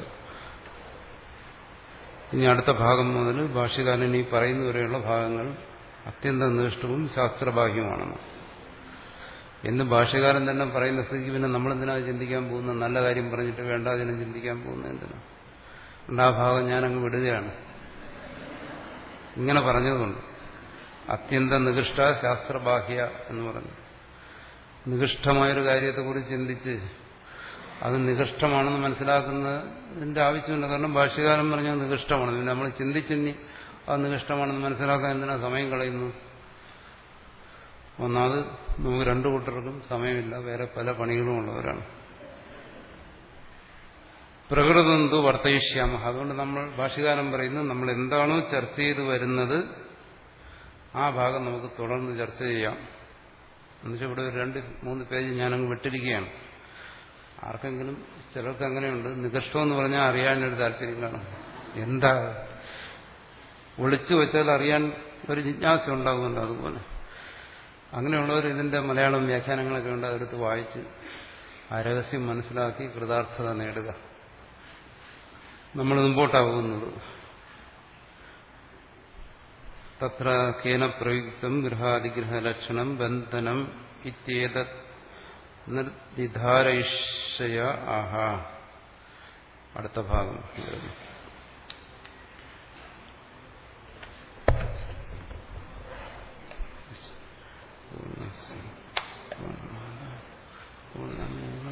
ശിഷ്യത്തെ ശാന്തി ശാന്തി ശാന്തി.